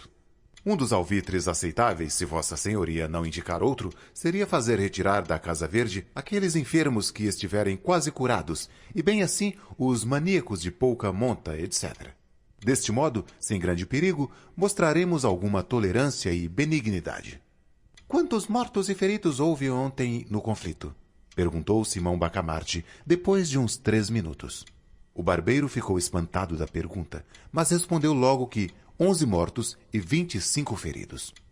11 mortos e 25 feridos? repetiu 2 ou 3 vezes o alienista. E em seguida declarou que o alvitre lhe não parecia bom, mas que ele ia catar algum outro, e dentro de poucos dias lhe daria resposta. E fez-lhe várias perguntas acerca dos sucessos da véspera: ataque, defesa, adesão dos dragões, resistência da câmara, etc, etc. Ao que o barbeiro ia respondendo com grande abundância, insistindo principalmente no descrédito em que a câmara caíra. O barbeiro confessou que o novo governo não tinha ainda por si a confiança dos principais da vila, mas o alienista podia fazer muito nesse ponto. O governo, concluiu o barbeiro, folgaria se pudesse contar não já com a simpatia, senão com a benevolência do mais alto espírito de Itaguaí e seguramente do reino. Mas nada disso alterava a nobre e austera fisionomia daquele grande homem que ouvia calado, sem desvanecimento nem modéstia, mas impassível como um deus de pedra. 11 mortos e 25 feridos, repetiu o alienista depois de acompanhar o barbeiro até a porta. Eis aí 2 lindos casos de doença cerebral. Os sintomas de duplicidade e descaramento deste barbeiro são positivos. Quanto à toleima dos que o aclamaram, não é preciso outra prova além dos 11 mortos e 25 feridos. 2 lindos casos. Viva o ilustre Porfírio! Bradaram umas 30 pessoas que aguardavam o barbeiro à porta. O alienista espiou pela janela e ainda ouviu este resto de uma pequena fala do barbeiro às 30 pessoas que o aclamavam. Porque eu velo. Podeis estar certos disso. Eu velo pela execução das vontades do povo. Confiai em mim, e tudo se fará pela melhor maneira. Só vos recomendo ordem. E ordem, meus amigos, é a base do governo. Viva o ilustre Porfírio! Bradaram as 30 vozes, agitando os chapéus. 2 lindos casos, murmurou o alienista. Capítulo 10. Restauração. Dentro de 5 dias, o alienista meteu na Casa Verde cerca de 50 aclamadores do novo governo. O povo indignou-se. O governo atarantado não sabia reagir. João Pina, outro barbeiro, dizia abertamente nas ruas que o Porfírio estava vendido ao ouro de Simão Bacamarte, frase que congregou em torno de João Pina a gente mais resoluta da vila. Porfírio, vendo o antigo rival da navalha à testa da insurreição, compreendeu que a sua perda era irremediável. Se não desse um grande golpe, expediu 2 decretos, um abolindo a Casa Verde, outro desterrando o alienista. João Pina mostrou claramente com grandes frases que o ato de Porfírio era um simples aparato, um engodo em que o povo não devia crer. 2 horas depois, caía Porfírio ignominiosamente e João Pina assumia a difícil tarefa do governo. Como achasse nas gavetas as minutas da proclamação, da exposição ao vice-rei e de outros atos inaugurais do governo anterior, deu-se pressa em os fazer copiar e expedir. Acrescentam os cronistas e, aliás, subentende-se que ele lhes mudou os nomes, e onde o outro barbeiro falara de uma câmara corrupta, falou este de um intruso eivado das más doutrinas francesas e contrário aos sacrossantos interesses de Sua Majestade, etc. Nisto entrou na vila uma força mandada pelo vice-rei e restabeleceu a ordem. O alienista exigiu desde logo a entrega do barbeiro Porfírio e bem assim a de uns 50 e tantos indivíduos que declarou mentecaptos. E não só lhe deram esses, como afiançaram entregar-lhe mais 19 sequazes do barbeiro, que convalesciam das feridas apanhadas na primeira rebelião. Este ponto da crise de Itaguaí marca também o grau máximo da influência de Simão Bacamarte. Tudo quanto quis deu-se-lhe. E uma das mais vivas provas do poder do ilustre médico achamo-la na prontidão com que os vereadores, restituídos a seus lugares, consentiram em que Sebastião Freitas também fosse recolhido ao hospício. O alienista, sabendo da extraordinária inconsistência das opiniões desse vereador, entendeu que era um caso patológico e pediu-o. A mesma coisa aconteceu ao boticário. O alienista, desde que lhe falaram da momentânea adesão de Crispim Soares à rebelião dos canjicas, comparou-a à aprovação que sempre recebera dele ainda na véspera e mandou capturá-lo. Crispim Soares não negou o fato, mas explicou dizendo que cedera a um movimento de terror ao ver a rebelião triunfante e deu como prova a ausência de nenhum outro aro seu, acrescentando que voltara logo à cama, doente. Simão Bacamarte não o contrariou. Disse, porém, aos circunstantes que o terror também é pai da loucura e que o caso de Crispim Soares lhe parecia dos mais caracterizados. Mas a prova mais evidente da influência de Simão Bacamarte foi a docilidade com que a Câmara lhe entregou o próprio presidente. Este digno magistrado tinha declarado em plena sessão que não se contentava, para lavá-la da afronta dos canjicas, com menos de 30 almudes de sangue. Palavra que chegou aos ouvidos do alienista por boca do secretário da Câmara, entusiasmado de tamanha energia. Simão Bacamarte começou por meter o secretário na Casa Verde. E foi dali à Câmara, a qual declarou que o presidente estava padecendo da demência dos touros, um gênero que ele pretendia estudar com grande vantagem para os povos. A Câmara, a princípio, hesitou, mas acabou cedendo. Daí em diante foi uma coleta desenfreada. Um homem não podia dar nascença ou curso à mais simples mentira do mundo, ainda daquelas que aproveitam ao inventor ou divulgador, que não fosse logo metido na Casa Verde. Tudo era loucura. Os cultores de enigmas, os fabricantes de charadas, de anagramas, os maldizentes, os curiosos da vida alheia, os que põem todo o seu cuidado na tafularia, um ou outro almotacé enfunado, ninguém escapava aos emissários do alienista. Ele respeitava as namoradas e não poupava as namoradeiras, dizendo que as primeiras cediam a um impulso natural e as segundas a um vício. Se um homem era avaro ou pródigo, ia do mesmo modo para a Casa Verde. Daí a alegação de que não havia regra para a completa sanidade mental. Alguns cronistas creem que Simão Bacamarte nem sempre procedia com lisura e citam em abono da afirmação, que não sei se pode ser aceita, o fato de ter alcançado da Câmara uma postura autorizando o uso de um anel de prata no dedo polegar da mão esquerda a toda a pessoa que, sem outra prova documental ou tradicional, declarasse ter nas veias 2 ou 3 onças de sangue godo. Dizem esses cronistas que o fim secreto da insinuação à Câmara foi enriquecer um ourives amigo e compadre dele. Mas, conquanto seja certo que o ourives viu prosperar o negócio depois da nova ordenação municipal, não o é menos que essa postura deu à Casa Verde uma multidão de inquilinos. Pelo que não se pode definir sem temeridade o verdadeiro fim do ilustre médico. Quanto à razão determinativa da captura e a aposentação na Casa Verde de todos quanto usaram do anel, é um dos pontos mais obscuros da história de Itaguaí. A opinião mais verossímil é que eles foram recolhidos por andarem a gesticular à loa nas ruas, em casa, na igreja. Ninguém ignora que os doidos gesticulam muito. Em todo caso, é uma simples conjetura. De positivo, nada há. Onde é que este homem vai parar? Diziam os principais da terra. Ah, se nós tivéssemos apoiado os canjicas. Um dia de manhã, dia em que a Câmara devia dar um grande baile, a vila inteira ficou abalada com a notícia de que a própria esposa do alienista fora metida na Casa Verde. Ninguém acreditou.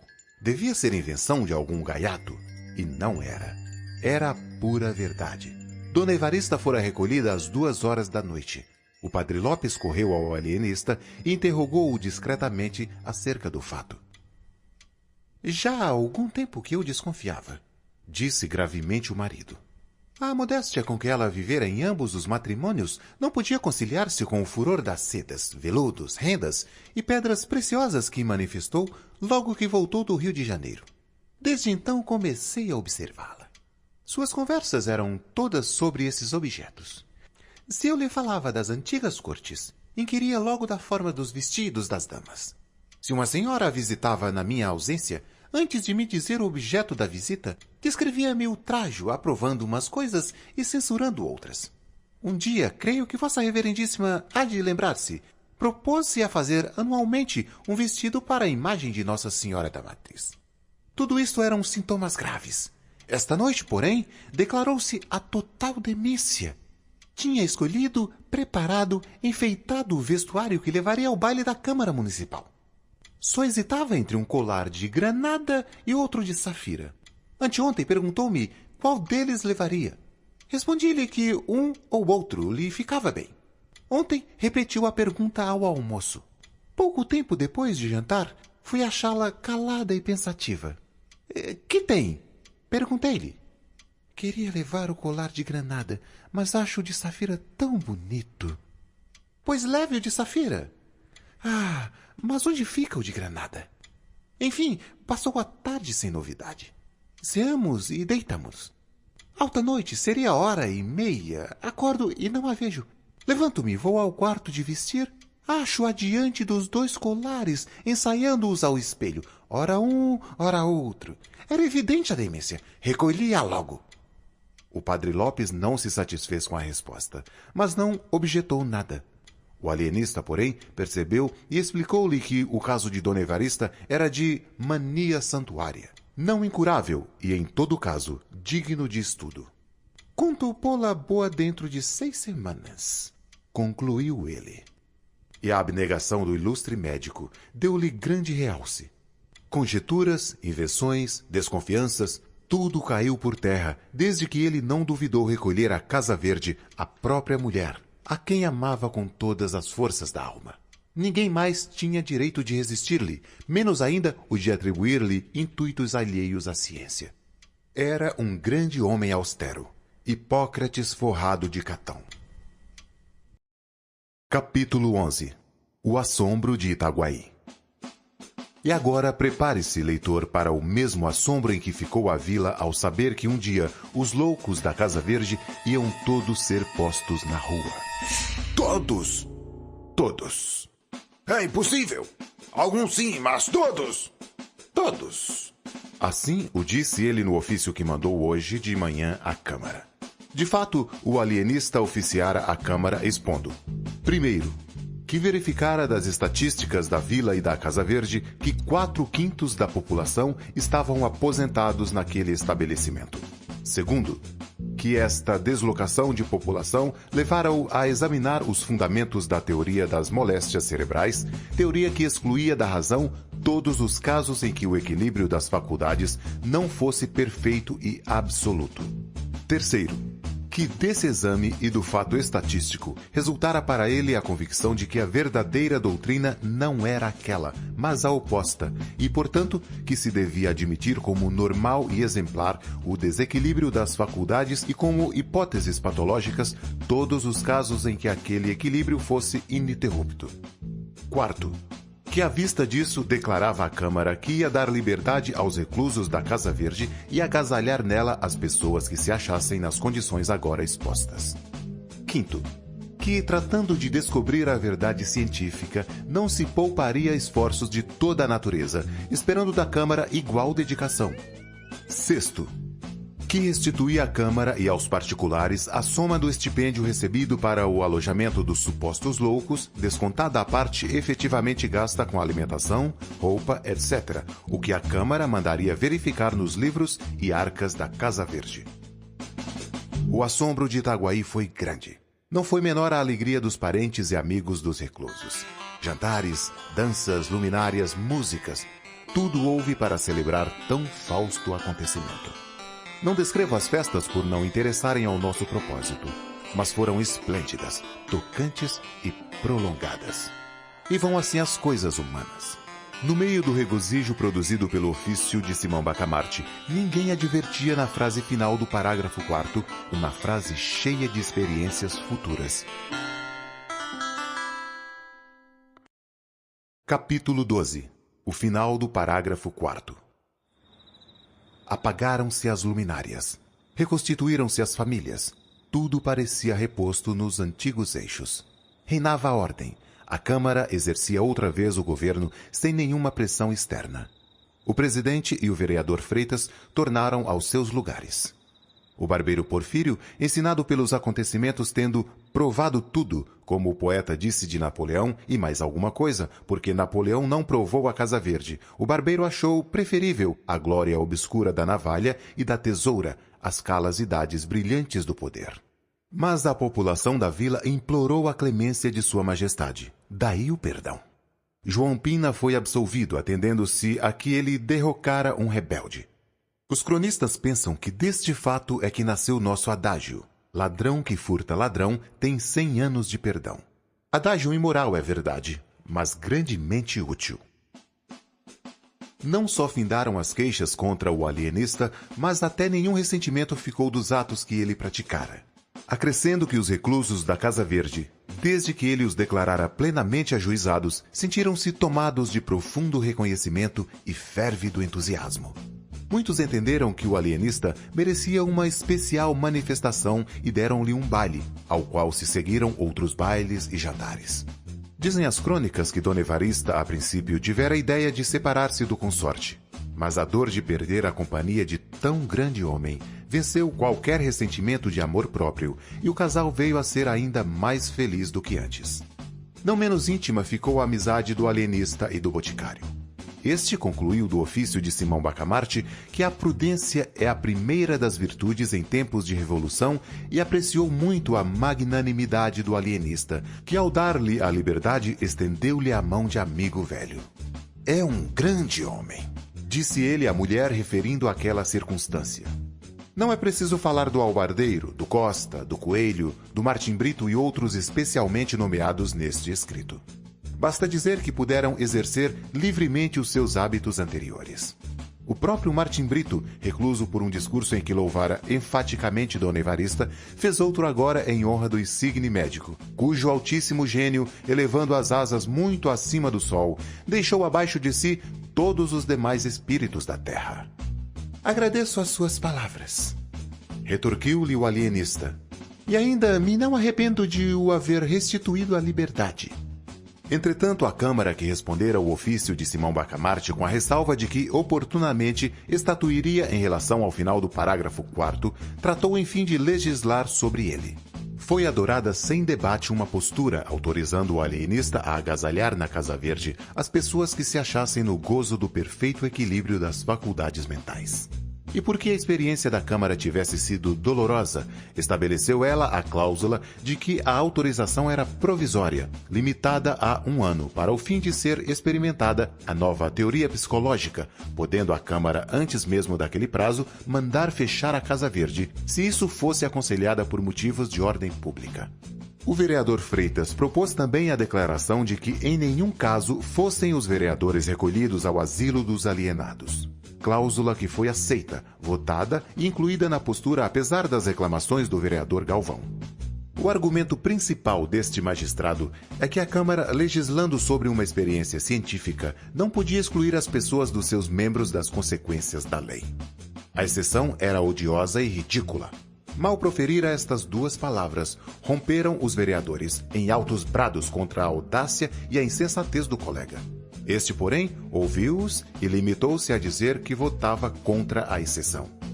A vereança, concluiu ele, não nos dá nenhum poder especial nem nos elimina do espírito humano. Simão Bacamarte aceitou a postura com todas as restrições.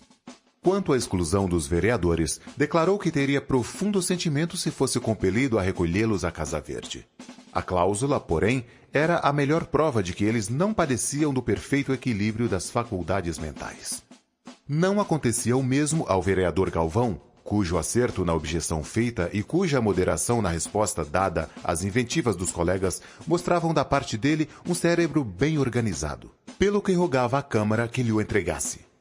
A Câmara, sentindo-se ainda agravada pelo proceder do vereador Galvão, estimou o pedido do alienista e votou unanimemente a entrega. Compreende-se que, pela teoria nova, não bastava um fato ou um dito para recolher alguém à Casa Verde. Era preciso um longo exame, um vasto inquérito do passado e do presente.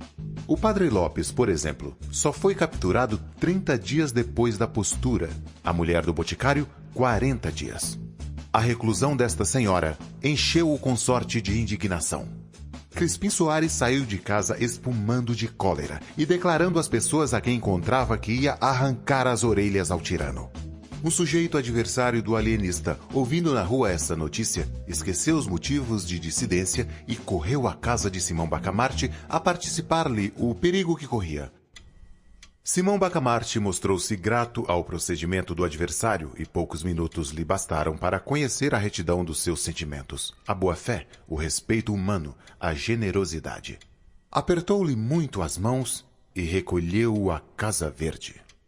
Um caso destes é raro, disse ele à mulher pasmada. Agora esperemos o nosso Crispim. Crispim Soares entrou. A dor venceria a raiva. O boticário não arrancou as orelhas ao alienista. Este consolou seu privado, assegurando-lhe que não era caso perdido. Talvez a mulher tivesse alguma lesão cerebral. Ia examiná-la com muita atenção. Mas antes disso, não podia deixá-la na rua. E parecendo-lhe vantajoso reuni-los, porque a astúcia e velhacaria do marido poderiam, de certo modo, curar a beleza moral que lhe descobriria na esposa, disse Simão Bacamarte: O senhor trabalhará durante o dia na botica, mas almoçará e jantará com sua mulher. E cá passará as noites, e os domingos e dias santos. A proposta colocou o pobre boticário na situação do asno de Buridã. Queria viver com a mulher, mas temia voltar à Casa Verde. E nesta luta esteve algum tempo, até que Dona Evarista o tirou da dificuldade, prometendo que se incumbiria de ver a amiga e transmitiria os recados de um para outro. Crispim Soares beijou-lhe as mãos agradecido. Este último rasgo de egoísmo pusilânime pareceu sublime ao alienista. Ao cabo de 5 meses, estavam alojadas umas 18 pessoas. Mas Simão Bacamarte não afrouxava. Ia de rua em rua, de casa em casa, espreitando, interrogando, estudando. E quando colhia um enfermo, levava-o com a mesma alegria com que outrora os arrebanhava às dúzias. Essa mesma desproporção confirmava a teoria nova. Achara-se, enfim, a verdadeira patologia cerebral. Um dia conseguiu meter na Casa Verde o juiz de fora. Mas procedia com tanto escrúpulo que o não fez senão depois de estudar minuciosamente todos os seus atos e interrogar os principais da vila. Mais de uma vez, esteve prestes a recolher pessoas perfeitamente desequilibradas. Foi o que se deu com um advogado em que reconheceu um tal conjunto de qualidades morais e mentais que era perigoso deixá-lo na rua. Mandou prendê-lo. Mas o agente, desconfiado, pediu-lhe para fazer uma experiência. Fui ter com um compadre demandando por um testamento falso e deu-lhe de conselho que tomasse por advogado o Salustiano. Era o nome da pessoa em questão. Então parece-lhe, sem dúvida, vá, confesse tudo, a verdade inteira, seja qual for, e confie-lhe a causa. O homem foi ter com o advogado, confessou ter falsificado o testamento e acabou pedindo-lhe que tomasse a causa. Não se negou o advogado. Estudou os papéis, arrazoou longamente e provou a todas as luzes que o testamento era mais que verdadeiro. A inocência do réu foi solenemente proclamada pelo juiz e a herança passou-lhe às mãos. O distinto jurisconsulto deveu a esta experiência a liberdade. Mas nada escapa a um espírito original e penetrante. Simão Bacamarte, que desde algum tempo notava o zelo, a sagacidade, a paciência, a moderação daquele agente, reconheceu a habilidade e o tino com que ele levava a cabo uma experiência tão melindrosa e complicada, e determinou recolhê-lo imediatamente à Casa Verde. Deu-lhe, todavia, um dos melhores cubículos. Os alienados foram alojados por classes. Fez-se uma galeria de modestos, isto é, os loucos em que predominava esta perfeição moral. Outra de tolerantes, outra de verídicos, outra de simples, outra de leais, outra de magnânimos, outra de sagazes, outra de sinceros, etc. e etc. Naturalmente, as famílias e os amigos dos reclusos bradavam contra a teoria. E alguns tentaram compelir a Câmara a caçar a licença. A Câmara, porém, não esquecera a linguagem do vereador Galvão e, se caçasse a licença, vê-lo-ia na rua e restituído ao lugar, pelo que recusou. Simão Bacamarte oficiou aos vereadores, não agradecendo, mas felicitando-os por esse ato de vingança pessoal. Desenganados da legalidade, alguns princípios da vila recorreram secretamente ao barbeiro Porfírio e afiançaram-lhe todo o apoio de gente, de dinheiro e influência na corte, se ele se pusesse à testa de outro movimento contra a Câmara e o alienista. O barbeiro respondeu-lhes que não, que a ambição o levara da primeira vez a transgredir as leis, mas que ele se emendara, reconhecendo o erro próprio e a pouca consistência da opinião dos seus membros sequazes. Que a Câmara entendera autorizar a nova experiência do alienista por 1 ano. Cumpria, ou esperar o fim do prazo, ou requerer ao vice-rei, caso a mesma Câmara rejeitasse o pedido. Jamais aconselharia o emprego de um recurso que ele viu falhar em suas mãos, e isso a troco de mortes e ferimento que seriam o eterno remorso. O que está me dizendo? Perguntou o alienista quando um agente secreto lhe contou a conversação do barbeiro com os principais da vila. 2 dias depois, o barbeiro era recolhido à Casa Verde. Preso por ter cão, preso por não ter cão, exclamou o infeliz. Chegou o fim do prazo. A Câmara autorizou um prazo suplementar de 6 meses para ensaio dos meios terapêuticos. O desfecho deste episódio da Crônica Itaguaiense é de tal ordem e tão inesperado que merecia nada menos de 10 capítulos de exposição. Mas contento-me com um, que será o remate da narrativa e um dos mais belos exemplos de convicção científica e abnegação humana. Capítulo 13. Plus Ultra. Era a vez da terapêutica. Simão Bacamarte, ativo e sagaz em descobrir enfermos, excedeu-se ainda na diligência e penetração com que principiou a tratá-los. Neste ponto, todos os cronistas estão de pleno acordo. O ilustre alienista faz curas pasmosas que excitaram a mais viva admiração em Itaguaí. Com efeito, era difícil imaginar mais racional sistema terapêutico. Estando os loucos divididos por classes, segundo a perfeição moral em que cada um deles excedia as outras, Simão Bacamarte cuidou em atacar de frente a qualidade predominante. Suponhamos um modesto. Ele aplicava a medicação que pudesse incutir-lhe o sentimento oposto, e não ia logo às doses máximas. Graduava-as, conforme o estado, a idade, o temperamento, a posição social do enfermo. Às vezes bastava uma casaca, uma fita, uma cabeleira, uma bengala para restituir a razão ao alienado. Em outros casos, a moléstia era mais rebelde. Recorria então aos anéis de brilhantes, às distinções honoríficas, etc. Houve um doente poeta que resistiu a tudo. Simão Bacamarte começava a desesperar da cura, quando teve a ideia de mandar correr Matraca para o fim de o apregoar como um rival de Garção e de Píndaro. Foi um santo remédio, contava a mãe do infeliz a uma comadre. Foi um santo remédio.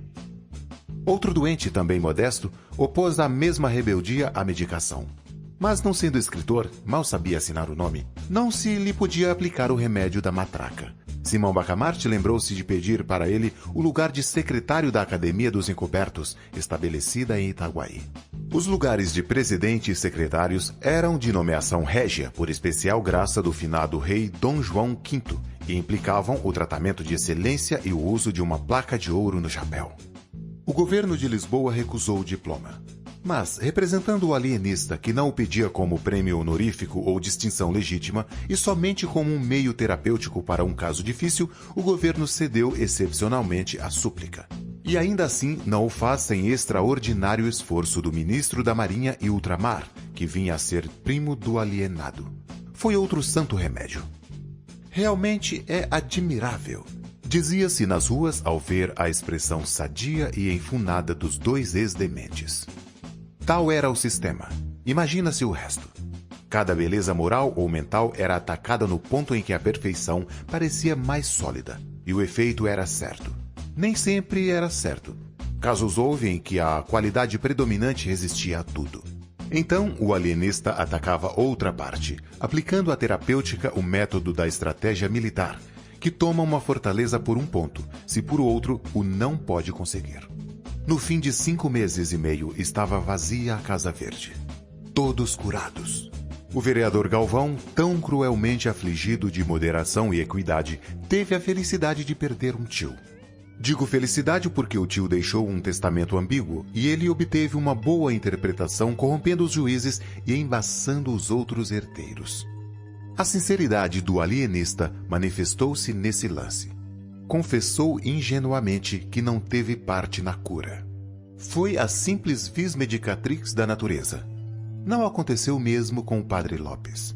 Sabendo o alienista que ele ignorava perfeitamente o hebraico e o grego, incumbiu-o de fazer uma análise crítica da versão dos 70. O padre aceitou a incumbência e em boa hora o fez. Ao cabo de 2 meses, possuía um livro e a liberdade. Quanto à senhora do boticário, não ficou muito tempo na célula que lhe coube e onde, aliás, não lhe faltaram carinhos. Por que é que o Crispim não vem visitar-me? dizia ela todos os dias. Respondiam-lhe ora uma coisa, ora outra. Afinal, disseram-lhe a verdade inteira. A digna matrona não pôde conter a indignação e a vergonha. Nas explosões da cólera, escaparam-lhe expressões soltas e vagas como estas: tratante, velhaco e ingrato! Um patife que tem feito casas às custas de ungüentos falsificados e podres. Ah, tratante! Simão Bacamarte advertiu que, ainda quando não fosse verdadeira a acusação contida nestas palavras, bastavam elas para mostrar que a excelente senhora estava enfim restituída ao perfeito desequilíbrio das faculdades, e prontamente lhe deu alta. Agora, se imaginais que o alienista ficou radiante ao ver sair o último hóspede da Casa Verde, mostrais com isto que ainda não conheceis o nosso homem. Plus ultra era a sua divisa. Não lhe bastava ter descoberto a teoria verdadeira da loucura. Não o contentava ter estabelecido em Itaguaí o reinado da razão.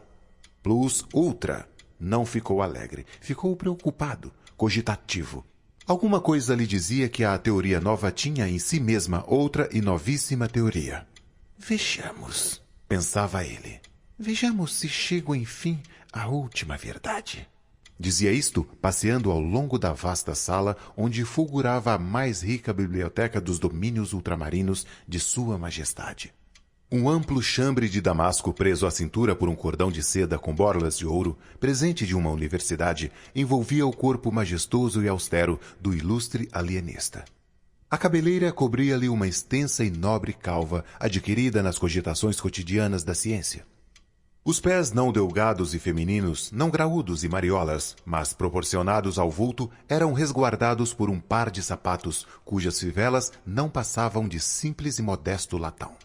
Vede a diferença. Só lhe notava luxo naquilo que era de origem científica. O que propriamente vinha dele trazia a cor da moderação e da singeleza, virtudes tão ajustadas à pessoa de um sábio. Era assim que ele ia, o grande alienista, de um cabo a outro da vasta biblioteca, metido em si mesmo, estranho a todas as coisas que não fosse o tenebroso problema da patologia cerebral. Súbito, parou. Em pé diante de uma janela com o cotovelo esquerdo apoiado na mão direita aberta e o queixo na mão esquerda fechada, perguntou ele a si. Mas devera estariam eles doidos? E foram curados por mim? Ou o que pareceu cura não foi mais do que a descoberta do perfeito desequilíbrio do cérebro? E cavando por aí abaixo, eis o resultado a que chegou. Os cérebros bem organizados que ele acabava de curar eram desequilibrados como os outros. Sim, dizia ele consigo, eu não posso ter a pretensão de haver-lhes incutido um sentimento ou uma faculdade nova. Uma e outra coisa existiam no estado latente, mas existiam. Chegado a esta conclusão, o ilustre alienista teve duas sensações contrárias, uma de gozo, outra de abatimento. A de gozo foi por ver que, ao cabo de longas e pacientes investigações, constantes trabalhos, luta ingente com o povo, podia afirmar esta verdade. Não havia loucos em Itaguaí. Itaguaí não possuía um só mentecapto. Mas tão depressa esta ideia lhe refrescara a alma, outra apareceu que neutralizou o primeiro efeito. Foi a ideia da dúvida. Pois que? Itaguaí não possuiria um único cérebro consertado? Esta conclusão tão absoluta não seria por isso mesmo errônea, e não vinha, portanto, destruir o largo e majestoso edifício da nova doutrina psicológica? A aflição do egrégio Simão Bacamarte é definida pelos cronistas itaguaienses como uma das mais medonhas tempestades morais que tem desabado sobre o homem. Mas as tempestades só aterram os fracos. Os forres enrijam-se contra elas e fitam o trovão. 20 minutos depois, alumiou-se a fisionomia do alienista de uma suave claridade. Sim, há de ser isso, pensou ele. Isso é isto. Simão Bacamarte achou em si os característicos do perfeito equilíbrio mental e moral. Pareceu-lhe que possuía a sagacidade, a paciência, a perseverança, a tolerância, a veracidade, o vigor moral, a lealdade, todas as qualidades, enfim, que podem formar um acabado mentecapto. Duvidou logo, é certo, e chegou mesmo a concluir que era ilusão. Mas, sendo homem prudente, resolveu convocar um conselho de amigos, a quem interrogou com franqueza. A opinião foi afirmativa. Nenhum defeito? Nenhum. disse em coro a Assembleia. Nenhum vício. Nada. Tudo perfeito. Tudo. Não, impossível, bradou o alienista. Digo que não sinto em mim essa superioridade que acabo de ver definir com tanta magnificência. A simpatia é que vos faz calar. Estudo-me e nada acho que justifique os excessos da vossa vontade.